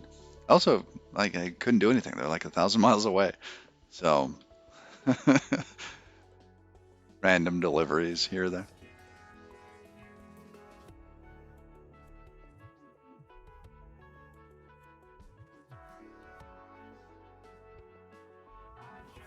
All right. Forget client and remove. It's fine.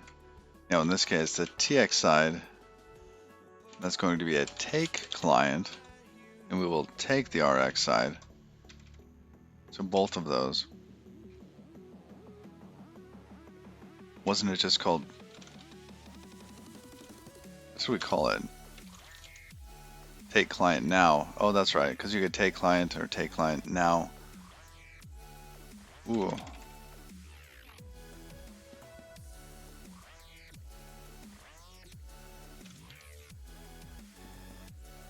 Interesting. So when we're doing a net take, I'm guessing that we want to do it.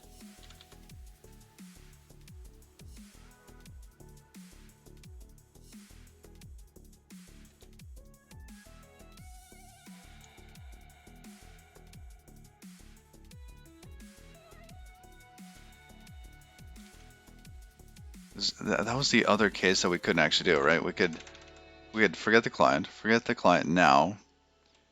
We could take the client now, but we can't take the client after they're done receiving their data. Hold on a sec.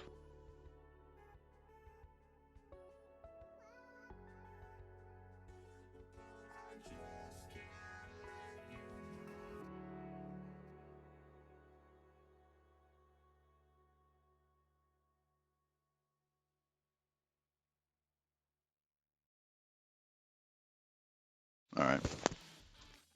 Yeah, the government doesn't robocall people. It's amazing how many people don't know that. They know where you live. They'll send you a letter or a person. All right.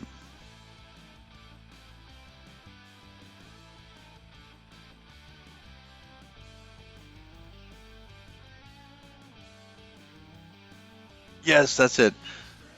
Gochujang. I love that stuff. That stuff is awesome. That is. That makes me so happy. That stuff is just fantastic. It's like one of my favorite meals. Just that red sauce. Like rice with that. Brilliant. Maybe some toasted sesame seed oil.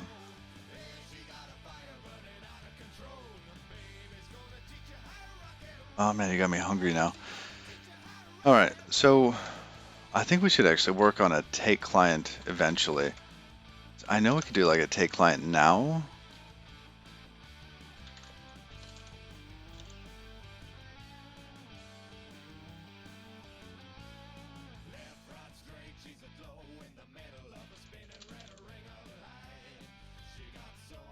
So if we could, we'd have like a take now and a take, right? I don't know why we would have one versus the other. So in the game server, just thinking about this, and let's say we want you to go from one island to the next, right? You're going to be using the same exact packeteer. So that's not actually going to be helpful at all. You don't actually move between them.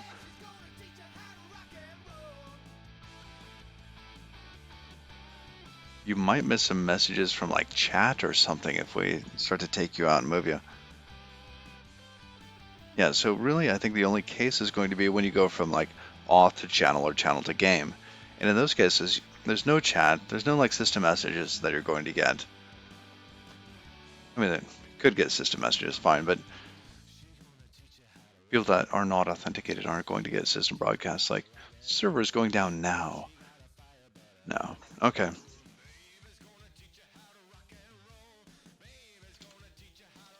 We're only going to do one.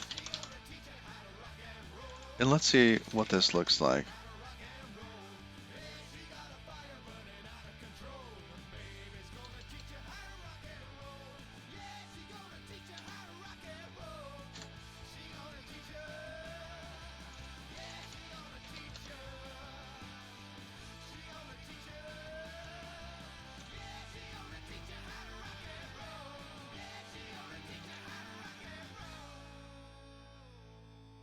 Just a moment.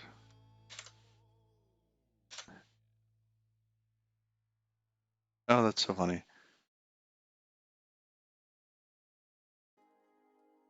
All right.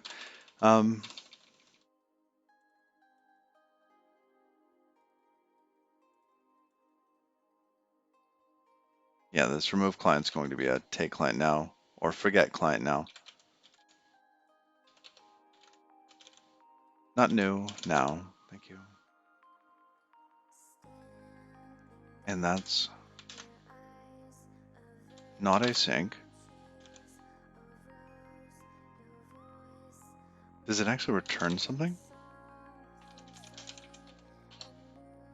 Okay. Maybe it didn't. Maybe we got the ID wrong or something. But in this case, I think we would have already checked it.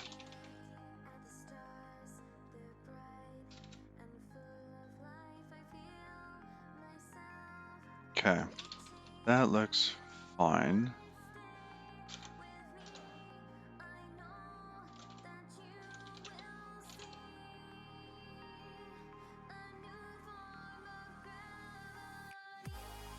All right, that's built. Let's go back over here.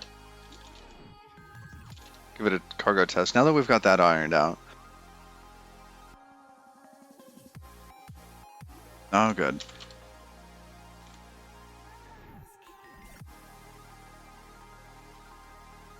Show us the way. Yeah, we actually broke some of these. So we don't have remove anymore, we have take.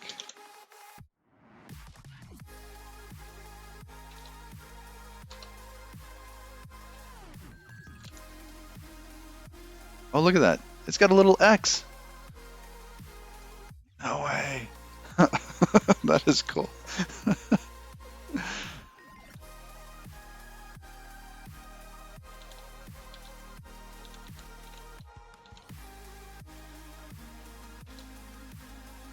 How do I go to the next element in this list? I thought it was like space next, like space J or something. Did I ever bind that?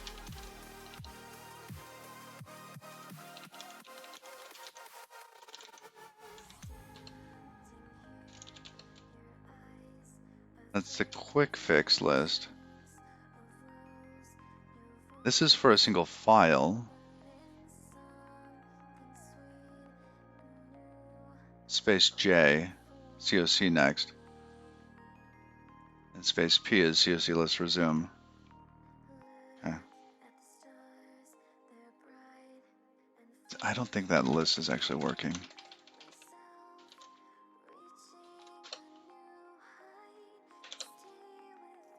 Huh, okay.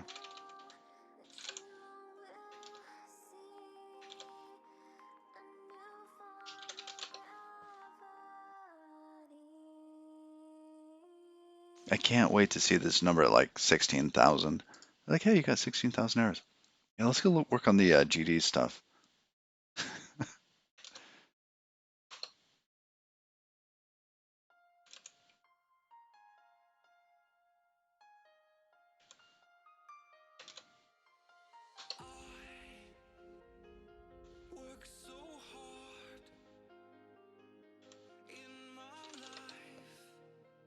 All right.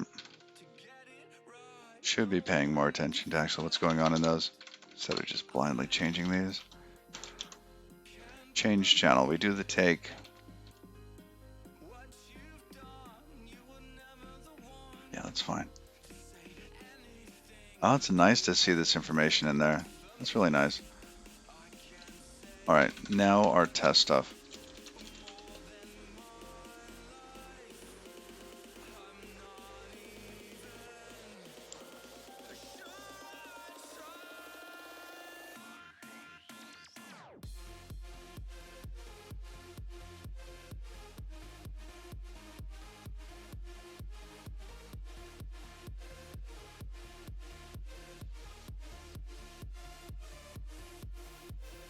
Speaking of compile times, let's see. Why couldn't this sesame seed leave the casino? It was on a roll.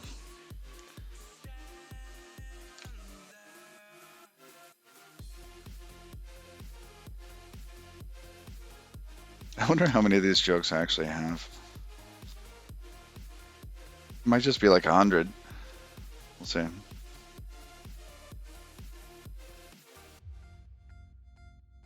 Okay. Yes. We were actually doing this with, I know, the end of, oh, we won't stop. We won't stop. We'll torture everybody with the same bad joke over and over again. And just pretend like they're new.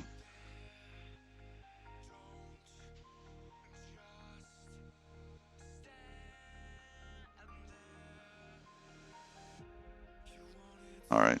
I just want to double check and make sure my 9 o'clock meeting's still on.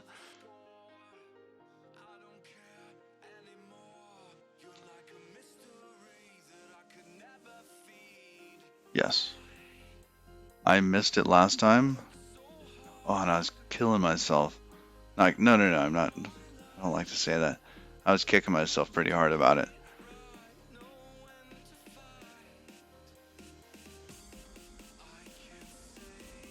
Oh, fast compilation setup? I don't know. What is their fast compilation setup?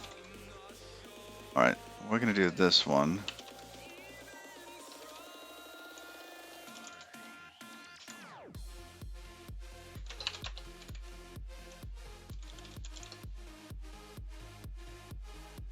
Good.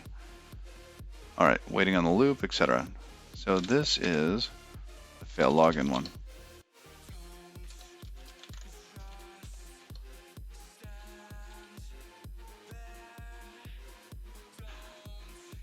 So login failure. We come in here. We send a login packet with a callback. Okay. Send the message.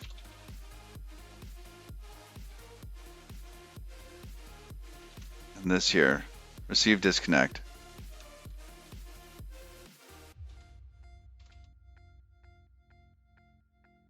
What is receive disconnect doing? It's trying to read 1 byte.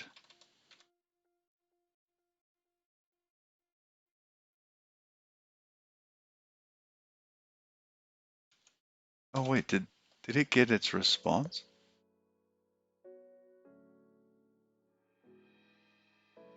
Got to account mod 72.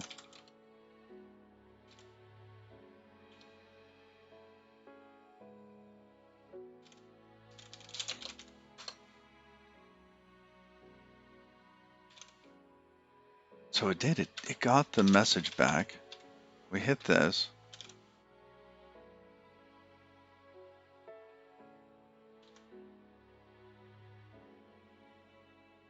Now, I'm expecting that this disconnect to result in some sort of like error, right?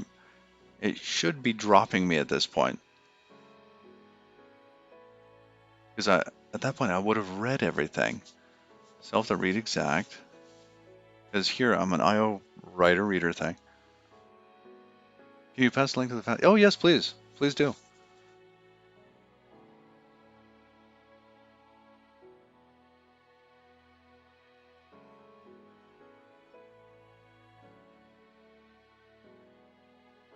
Oh, and a nightly feature for shared generics. Interesting.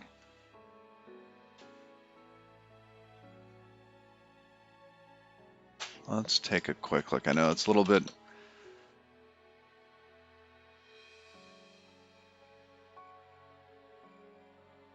New project.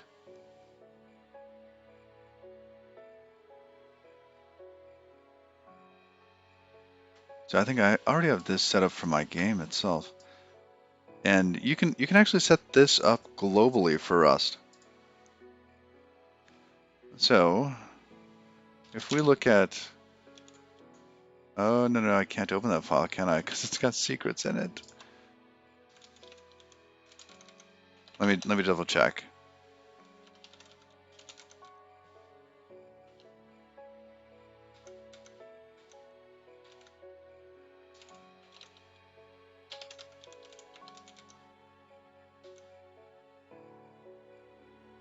You can. Okay, we could look at that.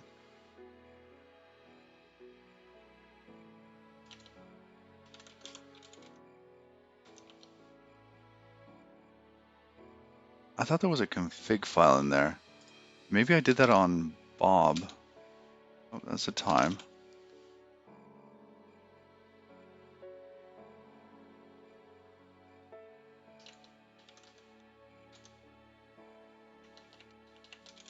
So you can do this at the top level.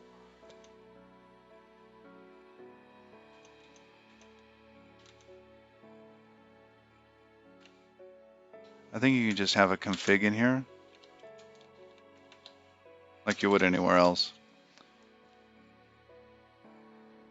And that would be global. So if you put that at the root of your home directory.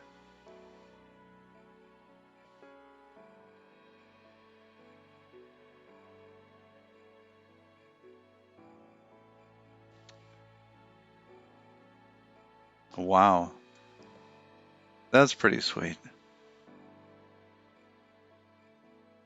Generic sharing. That's pretty neat.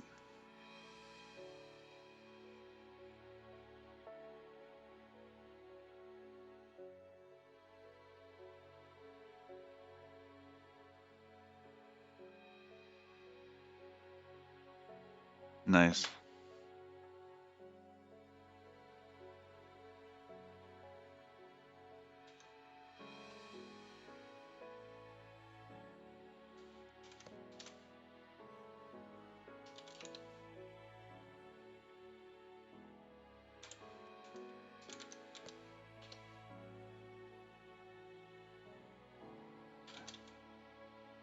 Yeah, on OS 10 I'm actually using ZLD. Is that what they call it here?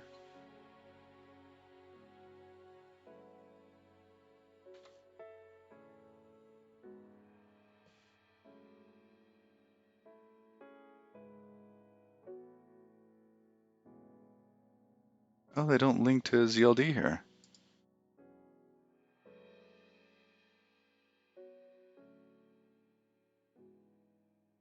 Yeah, okay, so there's this other linker you can use on OS 10 called ZLD. I think I even installed it via Homebrew.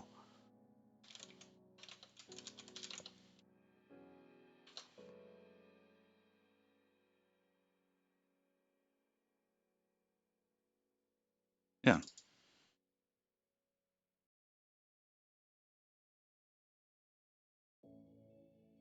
Well,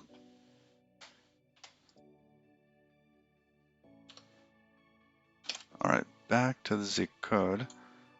So why isn't that actually failing? Is it because when login fails, we're not dropping them correctly? We should be.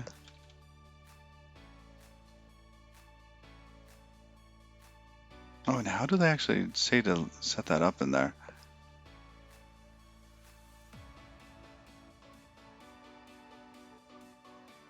Copy this file to your workspace cargo.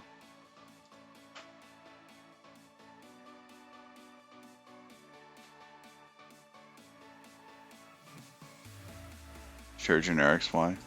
Nice.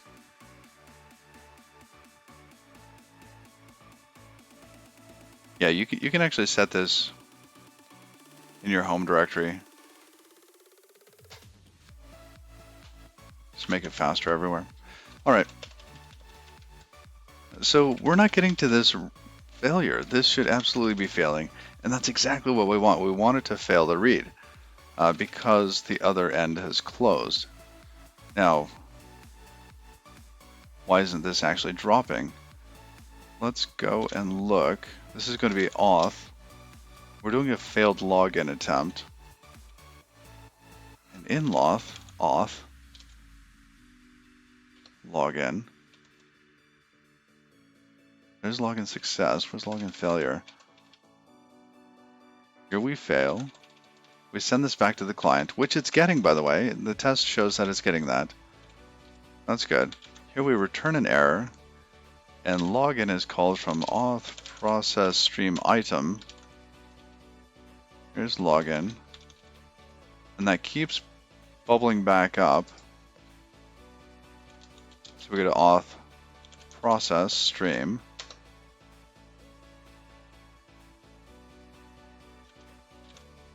And in this case, we drop the reader and the writer.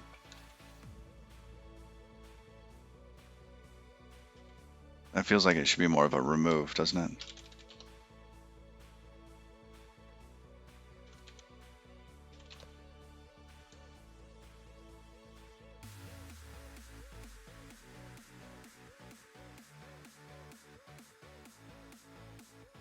So why wouldn't take work there? I know that we're actually throwing stuff away, but it seems like it should have actually take client now and take.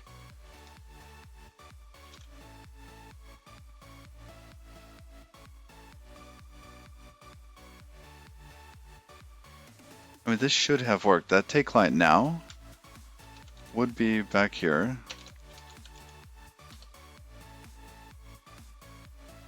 Remove the client. We wake them via the ejection system.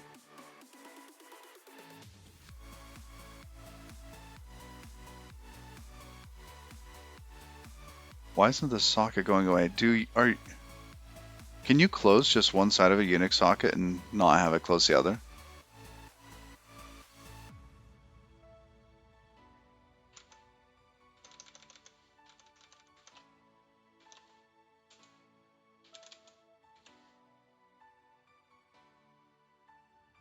Oh.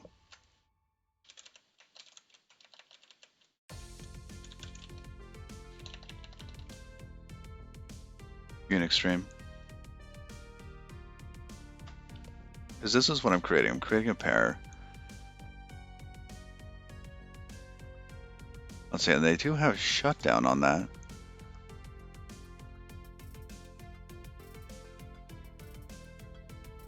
Oh, interesting.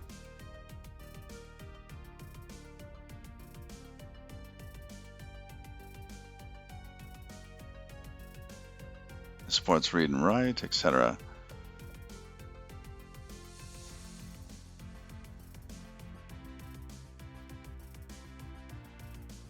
But when it gets dropped,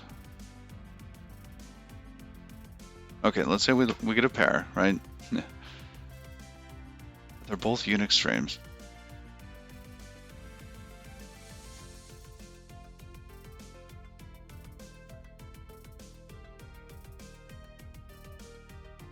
Which are connected to each other. Okay, I think this is subtly different than a TCP one. So maybe we should change our setup to not use Unix sockets and to use TCP instead.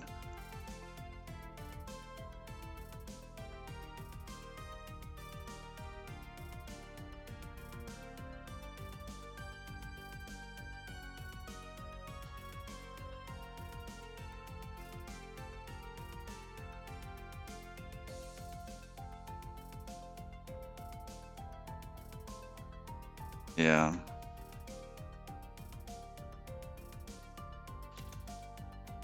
All right, let's change that.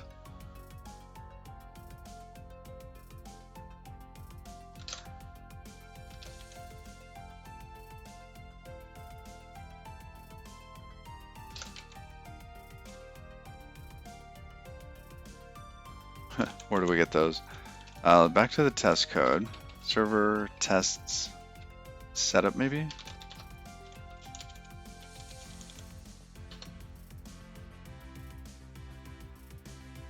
Server connection. All right. So in this case, we are using Unix stream pairs.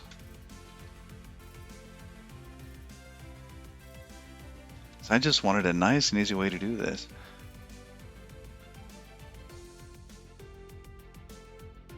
Instead of having to create like a little TCP server, yada yada. But it doesn't appear as though we can.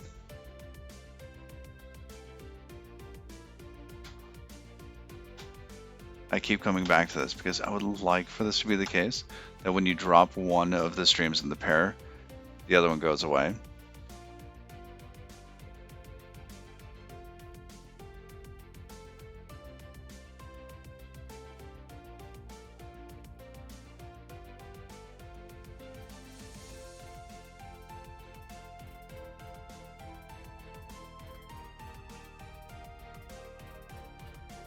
Yeah, I don't think it's the same thing here. What else could we use? There's TCP.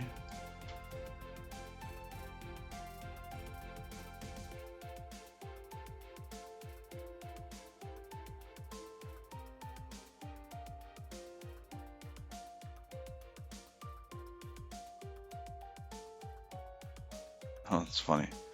All right. Standard net.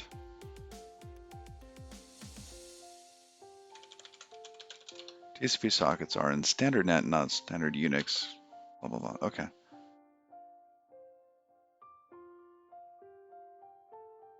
All right, let's just start up a listener.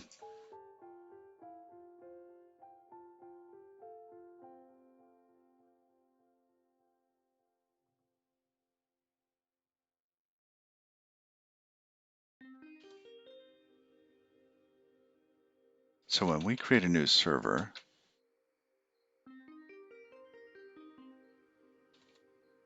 we have to give the server a channel that we feed it new connections on.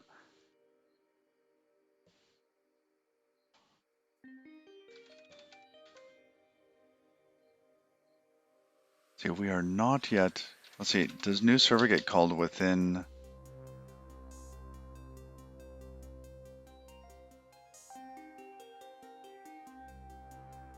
Yeah, it must. Okay, where does this get called? New server gets called within the executor. Perfect. So we can have a little task here feeding this channel of auth connections.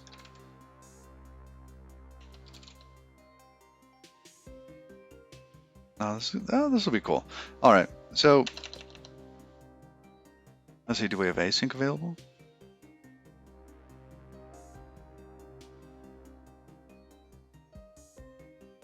Or are we using, we're using async executor, aren't we, at this point?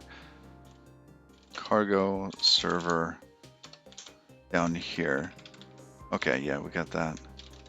Cool. All right, so what we're gonna do is we're gonna set up a new TCP listener. Okay.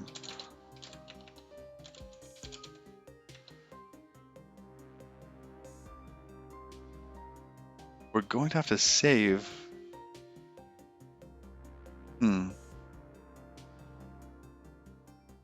We'll save the outgoing, the address of it. Okay, so listener is going to be equal to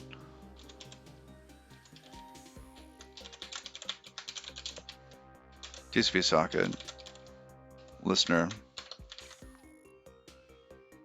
It'll be something like that, and then we'll have some other little task being spawned inside of here.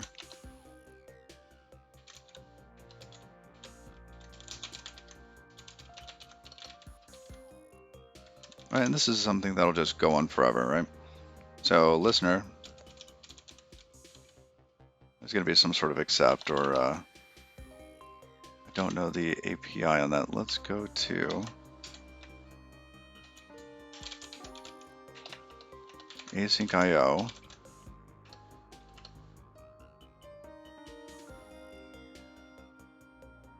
That was weird.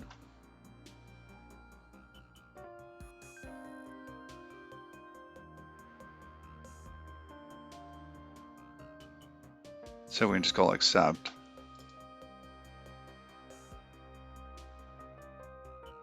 All right, but when we call listen,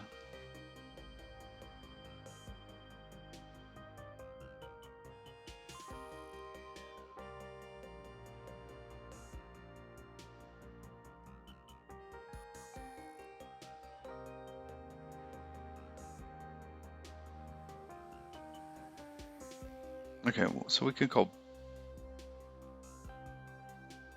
TCP listener Unix socket, UDP socket, Unix datagram, Unix listener. Oh wow, they got 4 different of these. All right. And if we don't give it an address,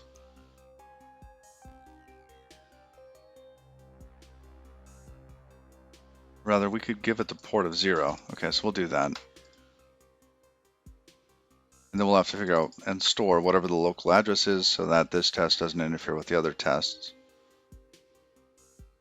Okay.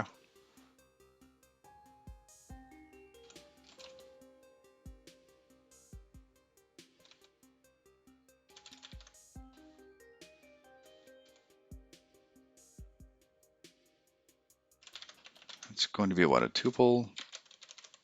127, comma 0, comma 1. All right, there's our IP that we're going to bind to, our port, in a tuple. And if this fails, we can't. We'll just unwrap.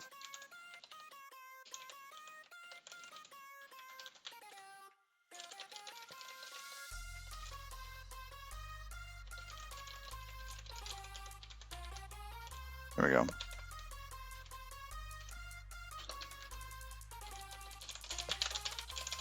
Server address is going to be equal to, what was it?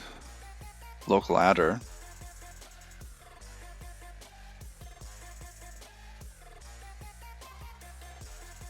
Interesting, so we have to get a ref to the inner element. Huh. Because it doesn't know what the... Yeah, it doesn't have every function listed here for all of the different types of async IO objects.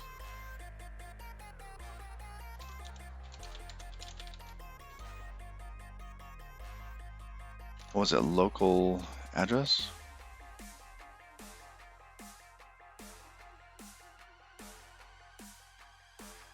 Local adder.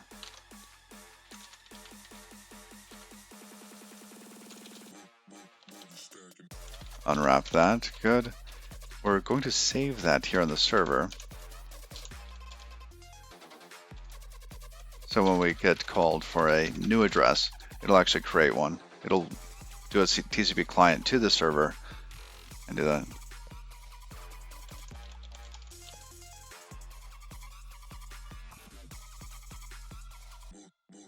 What doesn't it like about that? Expected a comma. 1, 2. Odd.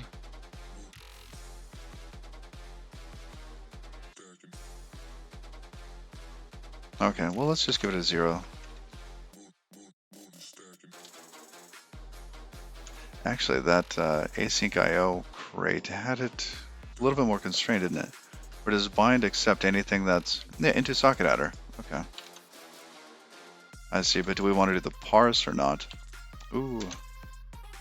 I don't think we really care for the test, do we?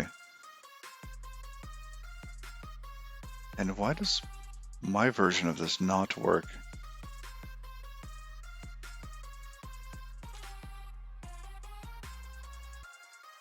No, it's a TCP listener bind.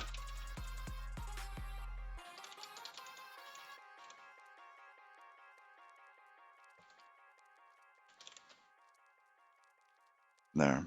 That should be better.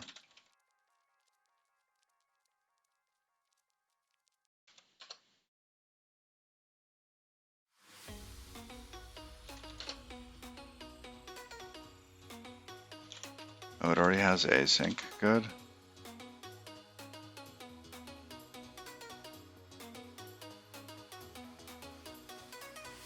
Async. If I could write it correctly. Use them. What do you do with all the channel points? So save them. Hopefully when we get this actually bound to the game, I'm hoping to get some sort of like some sort of benefit associated with the channel points so that they could actually be redeemed into the game somehow.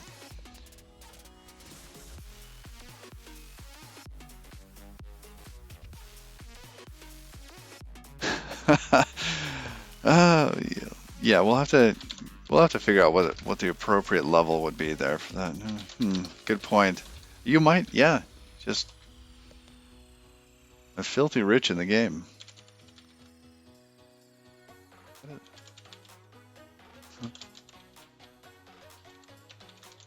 Task.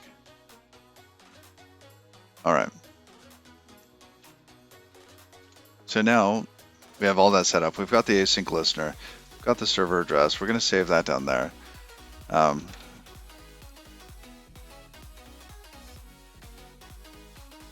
Create field 1. Did it actually do it? I want to see that. Look at that. Oh, it's beautiful. Patatas del Papo. All right, take care of class.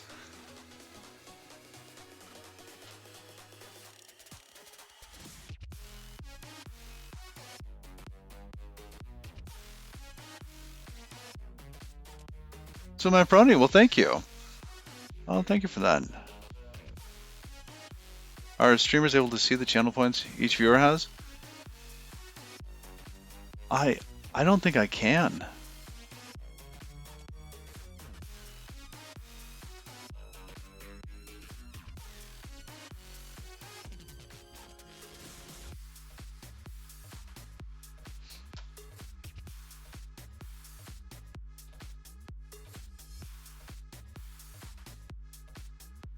All right.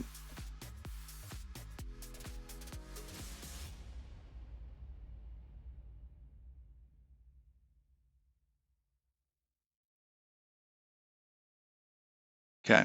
And thank you, still, my brony. I really appreciate it.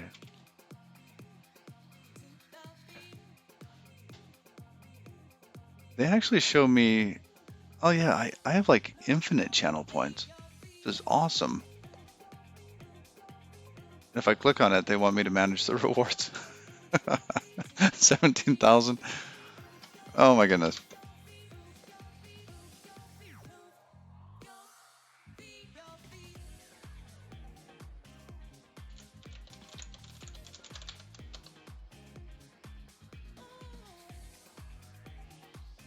You know, Museum's probably got the most. I don't know. I've actually got a file somewhere. Hold on.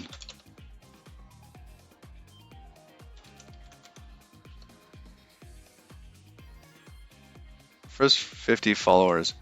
Yes, I told Museum I would make him a special hat in the game. So Museum's gonna get a crab hat in the game. So these people here, no, I guess, you know, if they kind of come and go, they're not gonna have as many channel points. We've got some lurkers in here. I know they still come around. But yeah.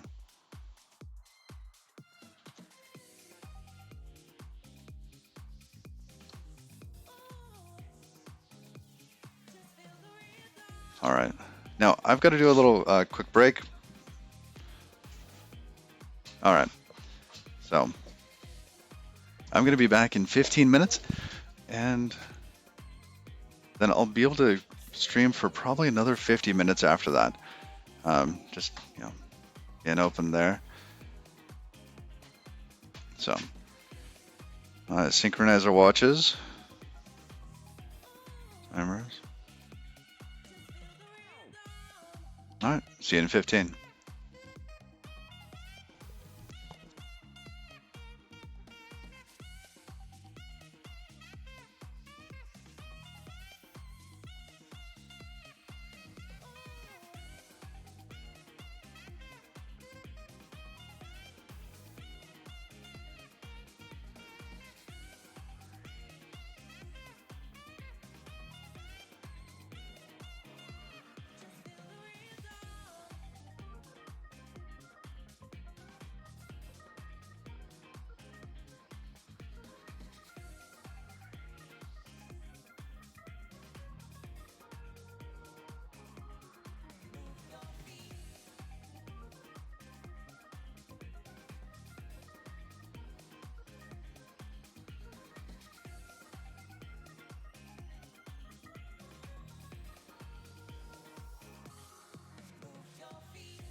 All right.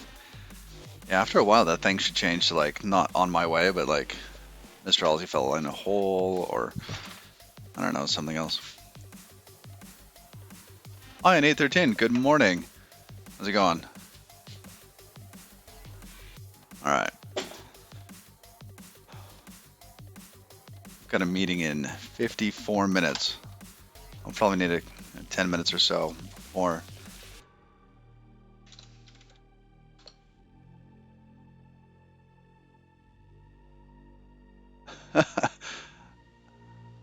Sell at 2300. Good morning. How you doing?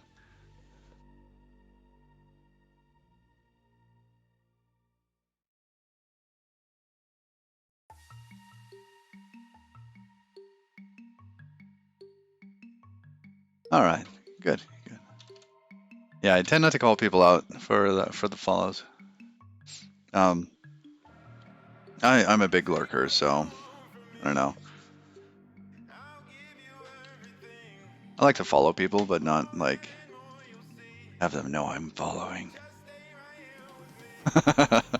Slightly longer break. Okay, so we're gonna do this get local ladder. I think we already did that. Yep, we got that here. So we're setting up some test code. Little TCP socket. We're listening to 127.0.0.1 loopback on port 0, which means that it's just going to choose a random port for us, which is perfect for test code. Now this async listener here, what is the function that we're going to call on there? Accept? Yeah. So we'll just call it accept, await, and then we get our stream and the remote address. Now it also has incoming, which produces a stream instead. A stream of results. Oh, we could do that.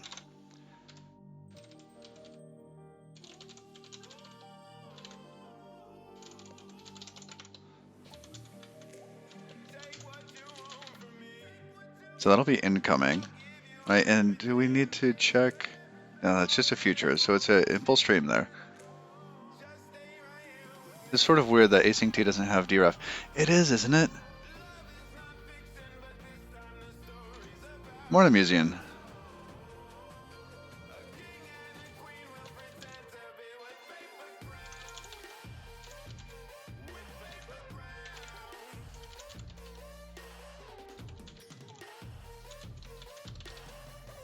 And we're going to send it auth_con tx.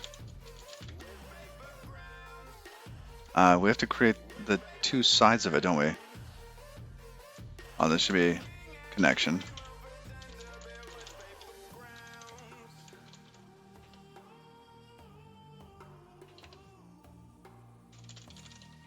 Here.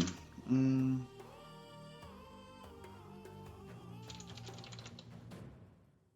going to keep retyping that.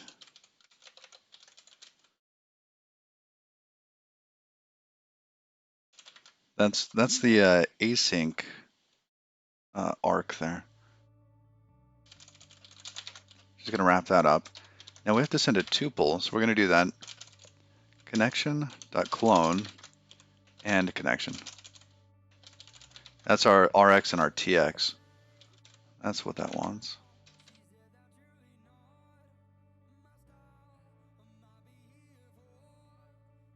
Now stream, we probably just need stream ext, don't we? Yeah.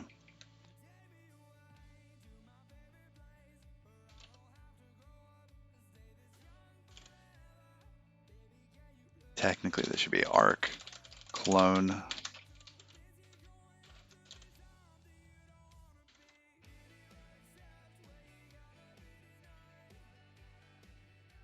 All right.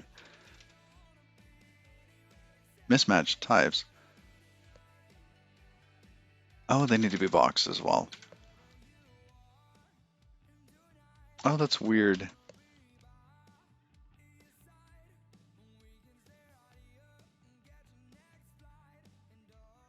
I mean, we have to do the arc because we need basically a read half and a write half.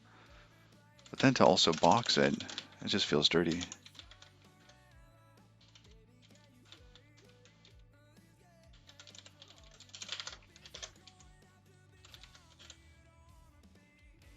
Art counts as a box? So why, let's see. You can do Arc Dine Fu. So this here, type mismatch, receiver, it's box found, arc.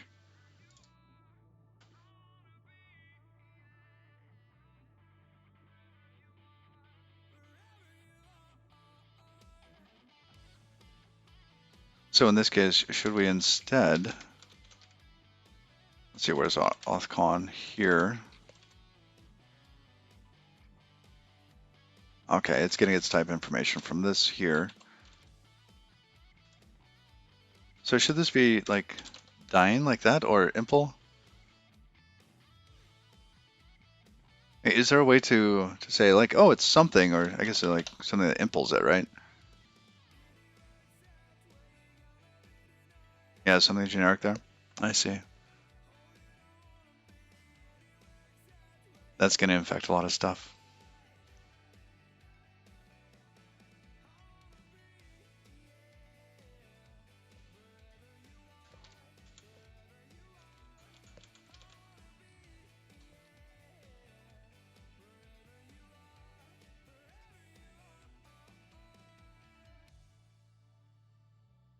All right.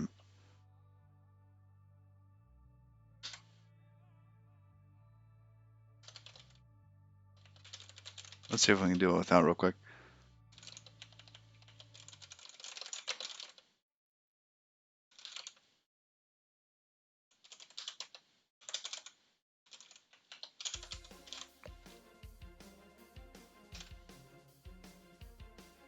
All right. Going back to our not streamutil setup here. I mean,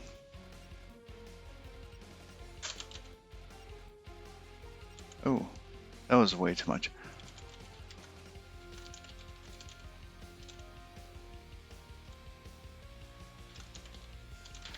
Would this satisfy it?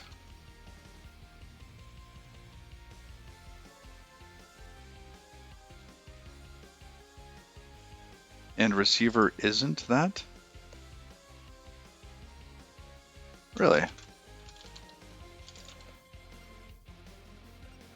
Right here, just the one. That one.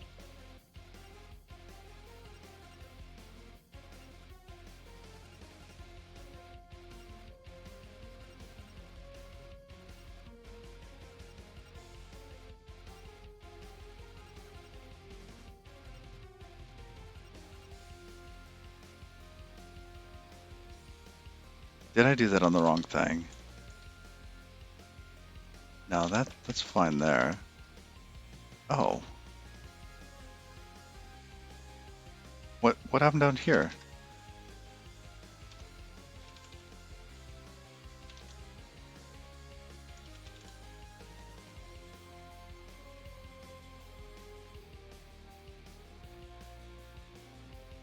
You can turn an info generic type to a trait object as well.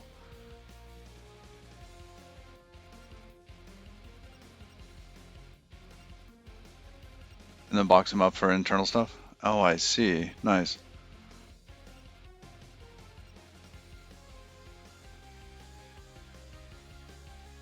Oh, that's interesting.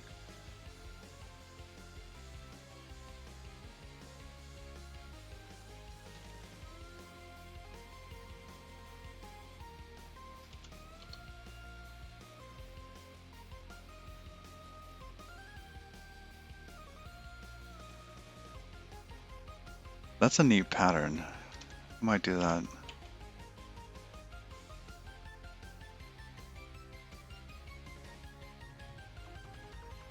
Why is that expecting a box?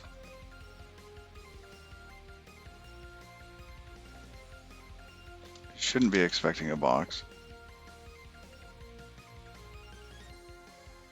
That one's fine. Authcon here. That's fine.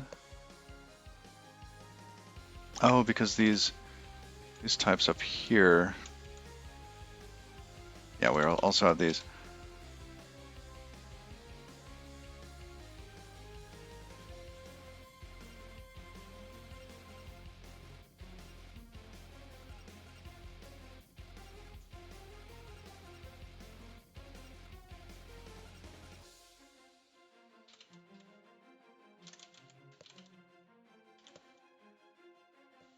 Oh, that's silly.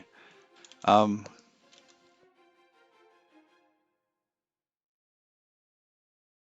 right.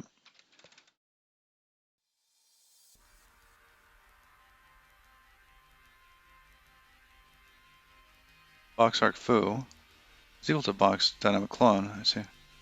Info foo for box, which there's a blanket info for all dyne traits. Not a shareable thing, yeah. Row 38, yes, this is Rust. And good morning.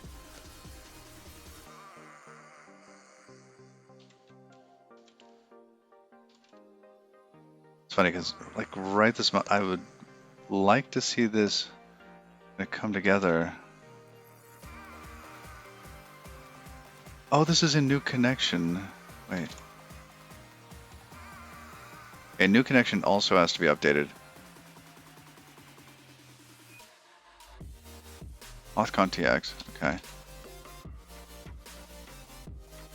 It's unbound. It's going to be getting its type from this here, and then also on the server. So at the moment, we are actually trying to fix some integration tests for a game server. So the project we're working on is called Legacy.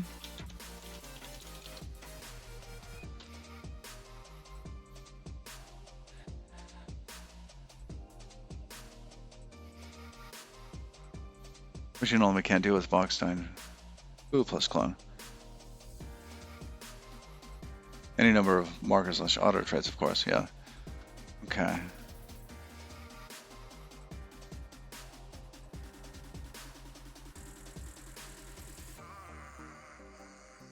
Will it be a worm on Line of the Seas? I don't know. I'm not sure what worm on Line is. Yes, we're using Godot for the client, and also we're using GD native so we can code in Rust in the client.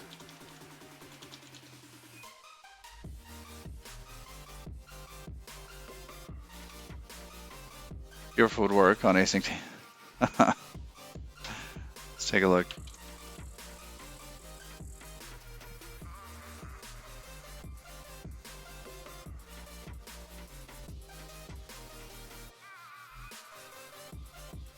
So we have foo. It's going to enter an option with a box in it.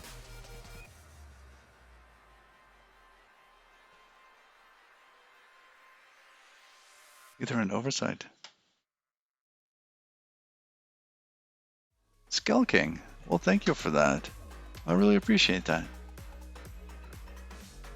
It's encouraging.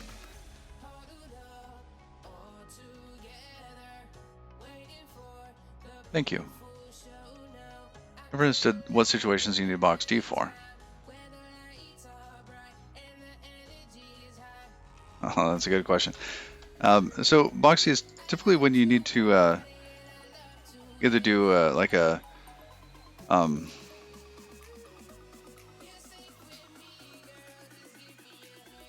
need to be able to have different types that dynamic dispatch at runtime, right? So you might have different sorts of things in there. Think the classic sort of inheritance trees where you have different types of animals, whatever, right? And you need to have, let's say, a list of animals. So you can put them in a box where everything implements some sort of trait, right? And it'll do the lookup at runtime. Yep. Also lets you put things on the heap. This is the only way to allocate memory.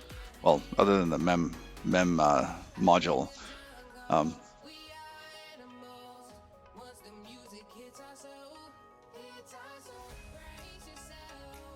Am I using Rust Analyzer? Yes, this is also Rust Analyzer with COC.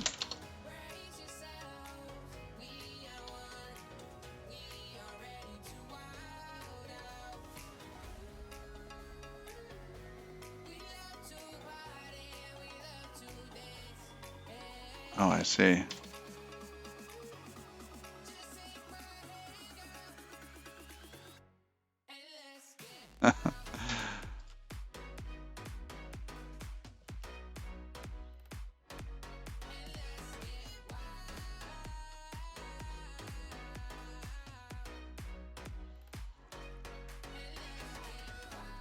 Godot length, I see.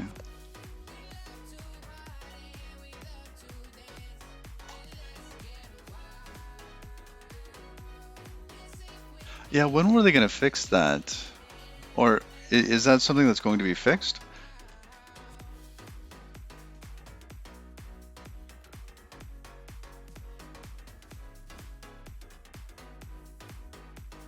It's amazing that so many Rust programs don't allocate in a way that would blow that.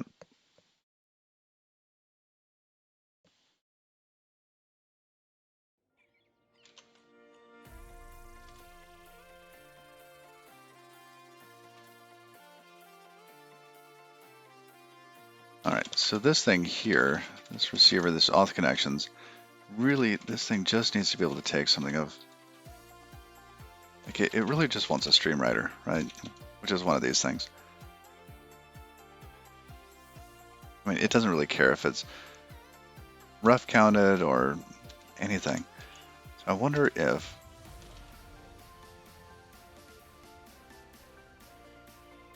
oh, it had an operator for placement, no. Oh, left arrow, interesting.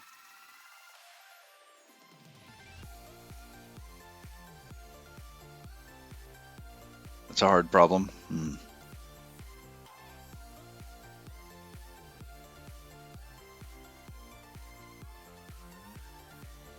Yeah, how would that mix up with like the rest of the lifetimes and stuff? Because if you take something that you're generating and you're saying, oh, this goes onto the heap over there, and you don't know how big it is, or like, yeah, the new in, huh?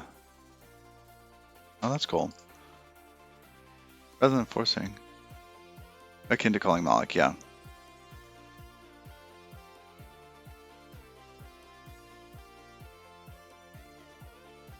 That's absolutely true.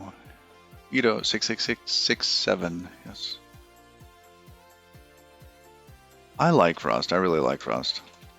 I'm not gonna like shove it down people's throats, but for me, it solves a lot of the problems I've had in past programming experiences, and it does it up front, so I know that I'm kind of free and clear on those sorts of problems.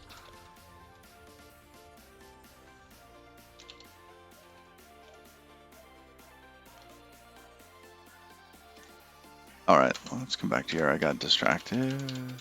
It's fine. I don't mind being distracted, but I lost my train of thought. No, this auth connection.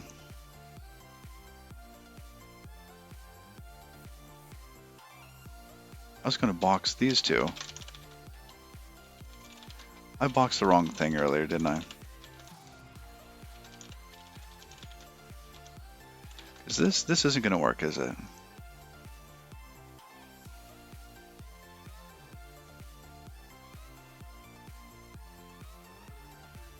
And why doesn't that work?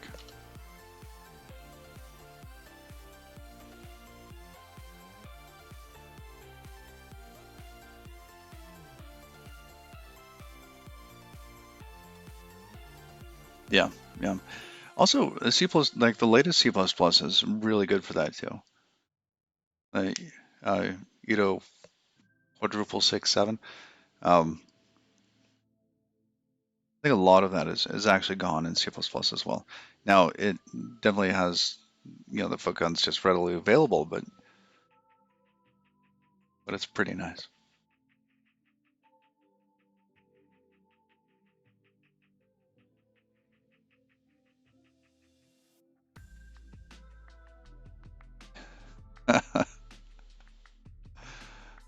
Uh,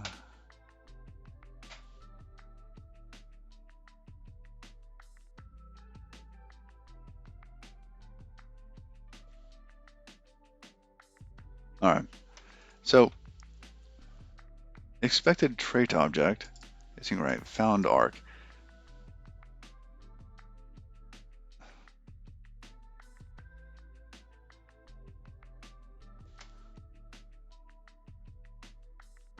I see.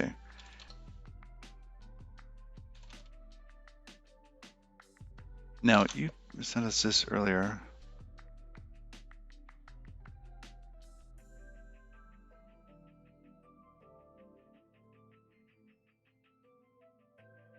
Inner IO handle.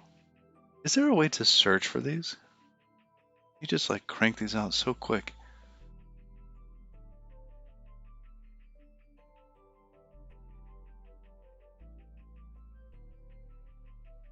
Assuming it to move the heat pointer. Oh, interesting. Oh, what operating system? Currently we are in OS 10.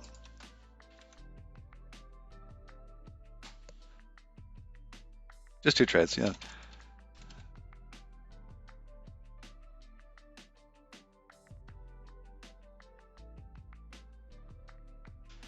All right. Now, I don't really want to have to implement deref in order to get to the inner as mutable thing for that.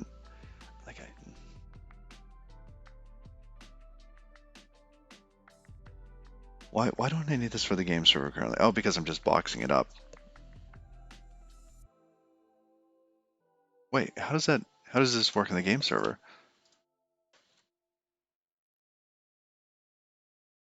Because it's doing nearly the same thing.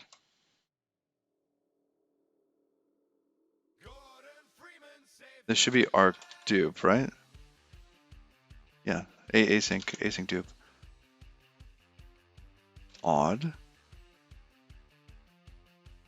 Server lib. Okay, let's look at the TCP server in there.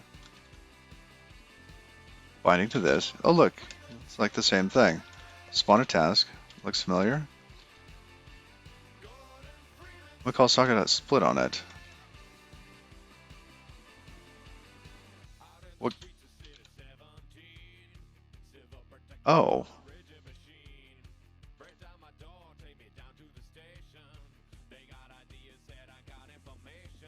That's from futures.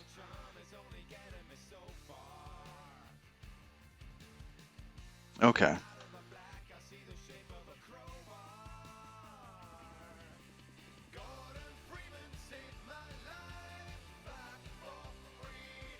I thought I did too, but apparently I'm using futures for this one.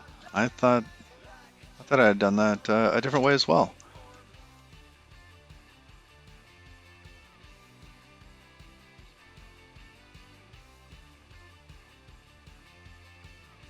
So we end up with a read half and a write half, etc.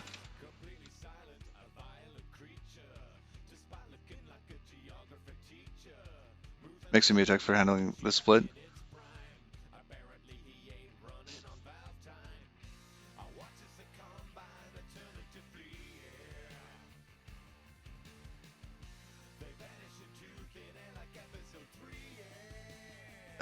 That kills me about Rust.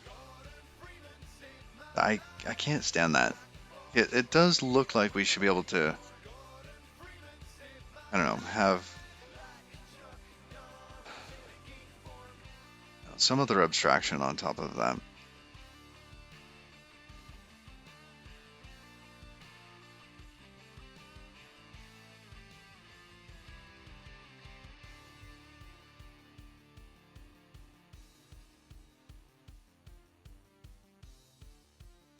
No, Journey in AI, thank you.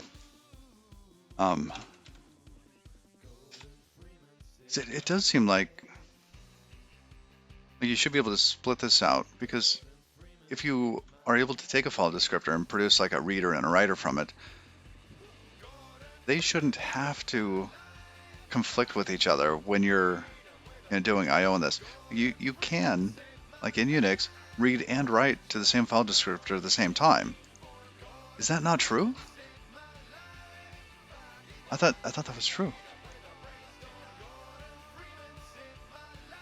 Because you can send a file descriptor to like a different process. You can do all sorts of stuff.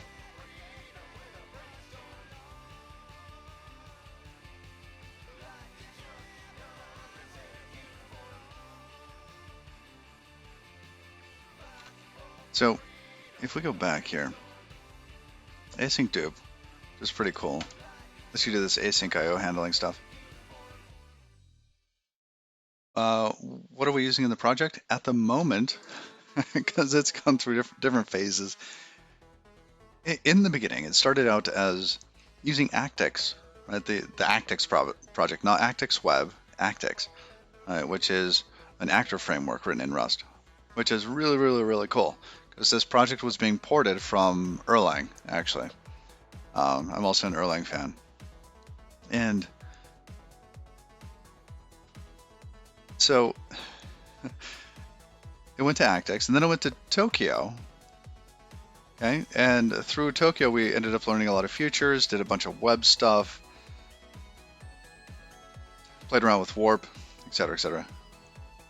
Actix is no longer Actor Framework? What do you mean? Actix Web was once built with Actix, but it isn't anymore.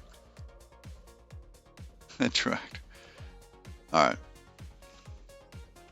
And now we're using async executor.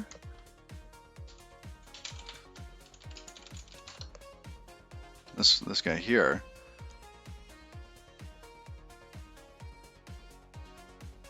Oh, okay. Okay, yeah.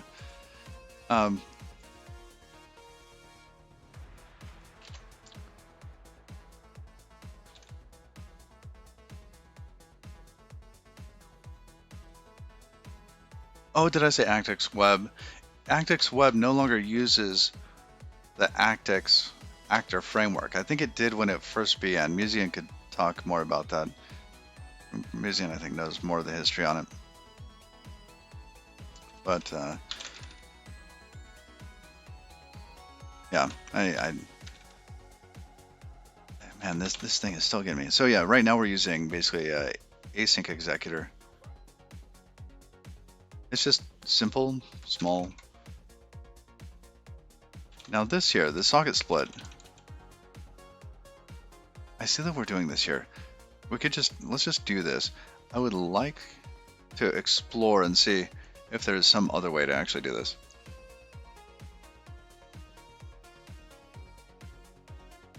What is framed read?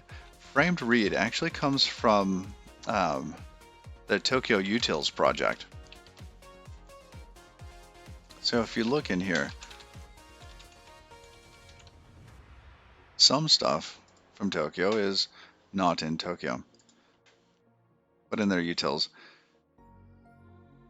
Framed reader and writer. So normally when you are doing, protocol or packet level stuff, you end up having frames, and this provides a mechanism so that you can interact with streams and syncs via framed. So you give it a codec, and basically it produces a stream and a sync for you.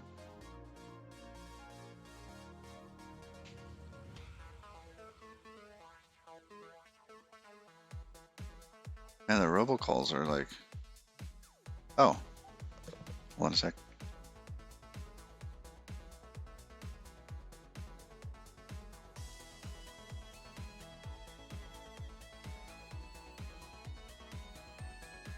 All right, I'm back.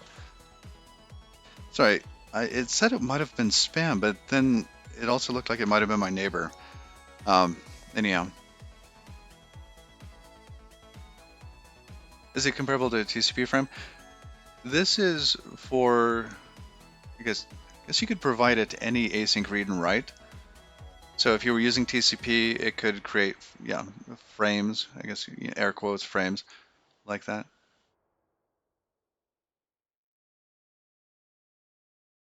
I use it for just encoding and decoding. What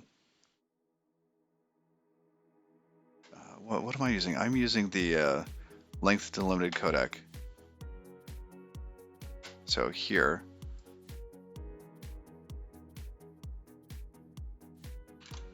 so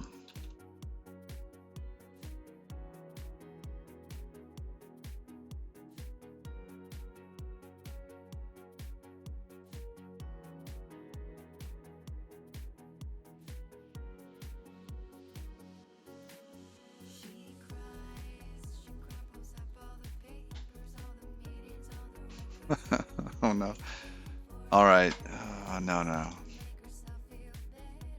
All right.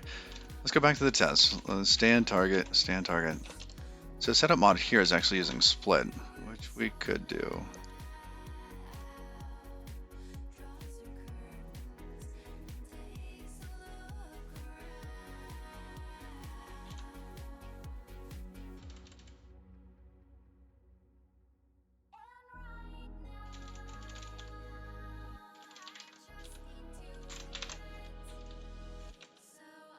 Is it TXRX? I don't remember.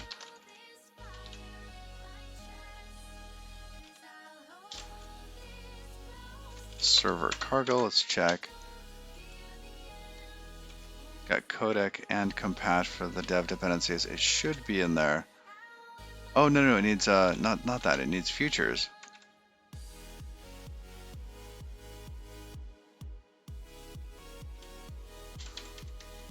That's right. It's in TCP server futures.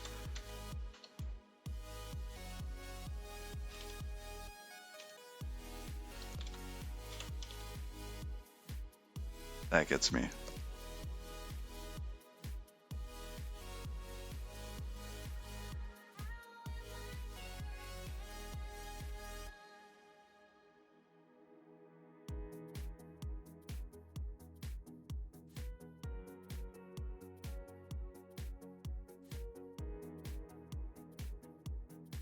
Yep, we use anyhow in portions of it.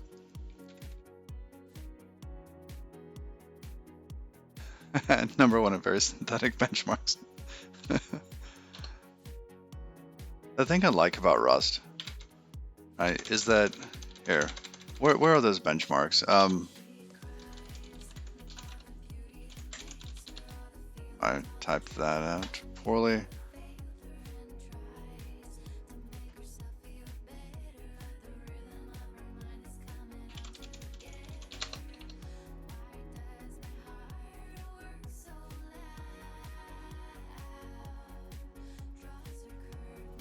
ActX.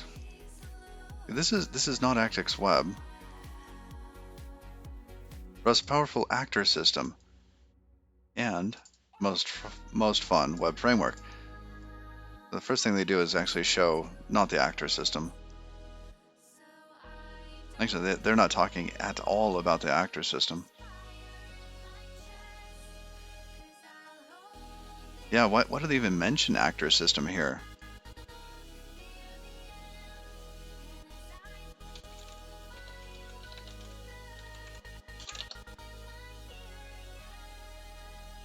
It was just weird to have it that place there.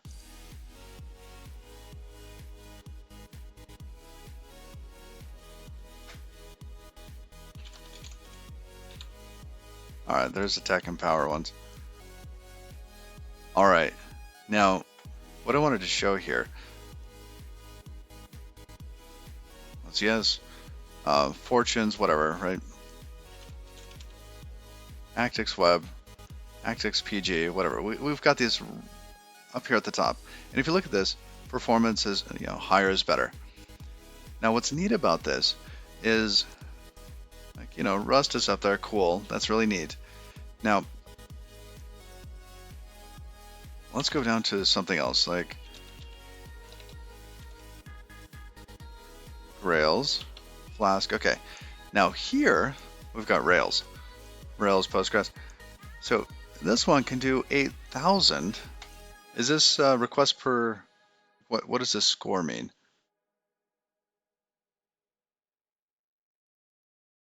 All right. Regardless, 8,000 to 607,000. I wish I knew what that actually meant. Was it in this test, like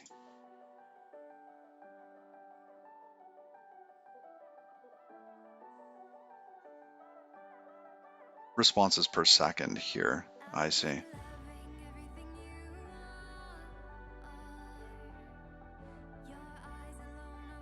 ActX PG is the only good PG binding out there. Oh, really? Oh, that's neat.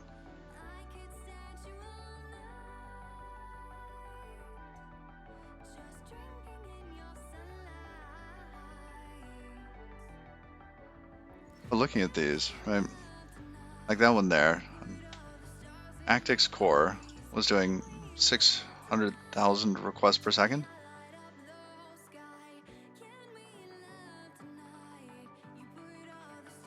All right.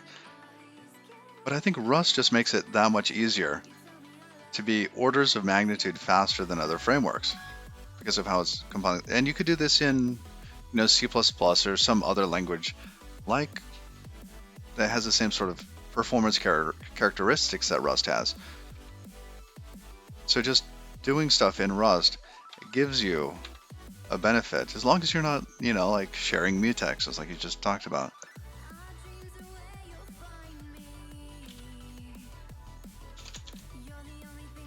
There's Node. Is that? Can't tell. Node.js. 100,000. It's really good. It's not 600,000. It's not. But it's fast. PHP, 900,000. And yes, these are rather kind of very specific, silly benchmarks, but I think it does illustrate that some things are just faster than others. Rails, 8,000. All right. We're coming back here. And sadly, I would like to get rid of futures here. And maybe we should do that instead. Because if we just get rid of futures, what is this going to do? TCP server. We won't have the split. We could actually use the dupe for that.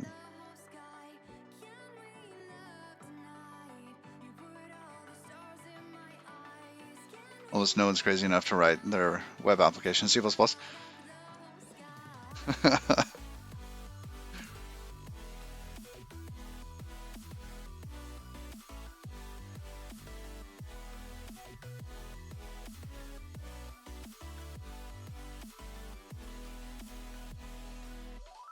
Yeah. I think that's where Rust is really going to kind of push web forward. All of those businesses that couldn't do it with C or C++ or, let's say, assembly could then do it with Rust.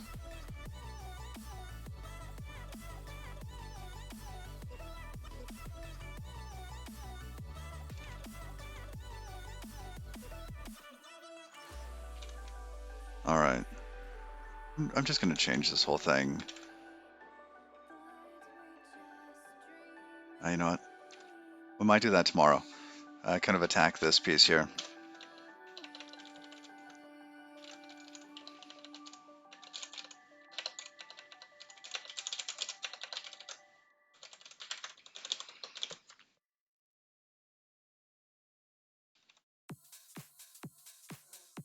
All right, I'm going to go ahead and give that a good break, though. TCP server, cargo, goodbye futures.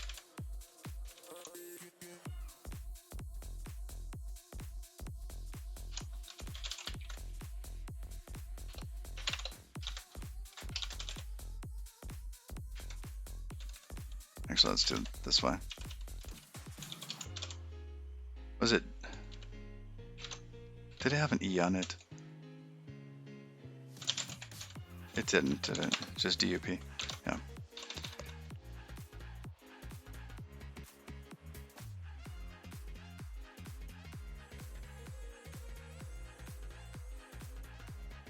Feeding anonymous user input to C++ will always work. Yeah. Isn't that one of the reasons why Google ended up really committing a lot of stuff to, what was it, FFmpeg? Because they were doing, they spent a lot of time hardening it. Because YouTube, right, random user input going into their transcoding system.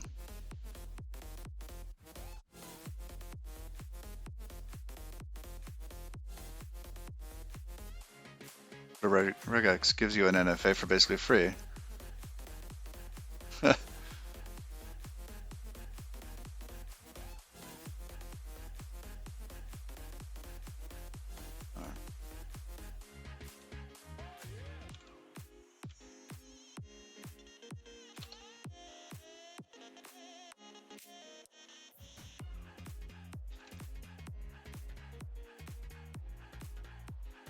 box is interesting because at that point, what do we have the stream here? We're going to box up the stream. We're going to get a stream. And maybe we shouldn't. All right, I'm going to rethink that stuff. Let's see, I'm going to start looking for somebody to raid. Are you interested in streaming today, Museum? Because we would definitely raid you.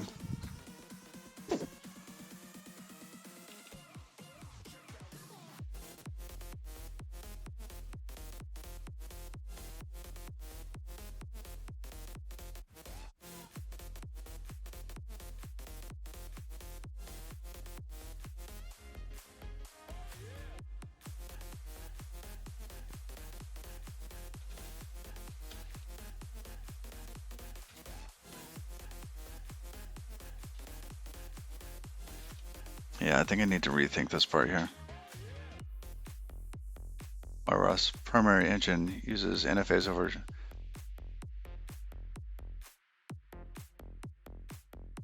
You had two NFAs there. Which one does it use over which? DFAs over NFAs? Gotcha. All right, I've got to prep for a meeting.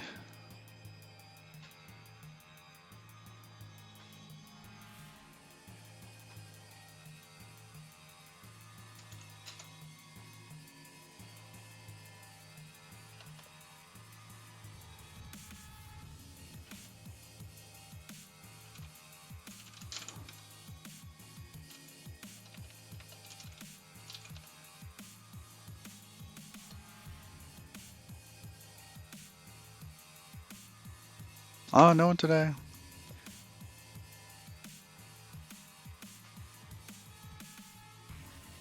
I found somebody yesterday.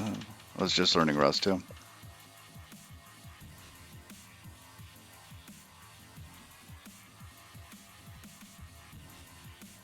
Just scrolling to the bottom here, then we'll give it a good search.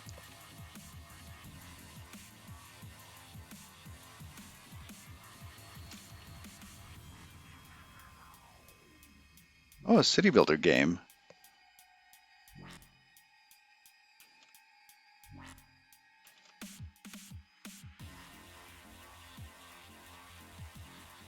Let's take a peek.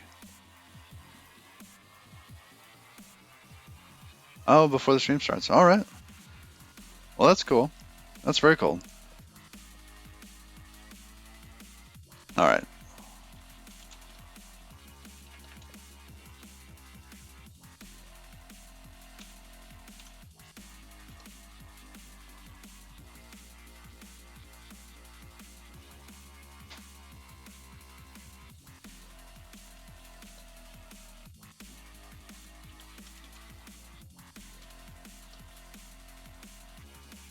I cannot raid that channel.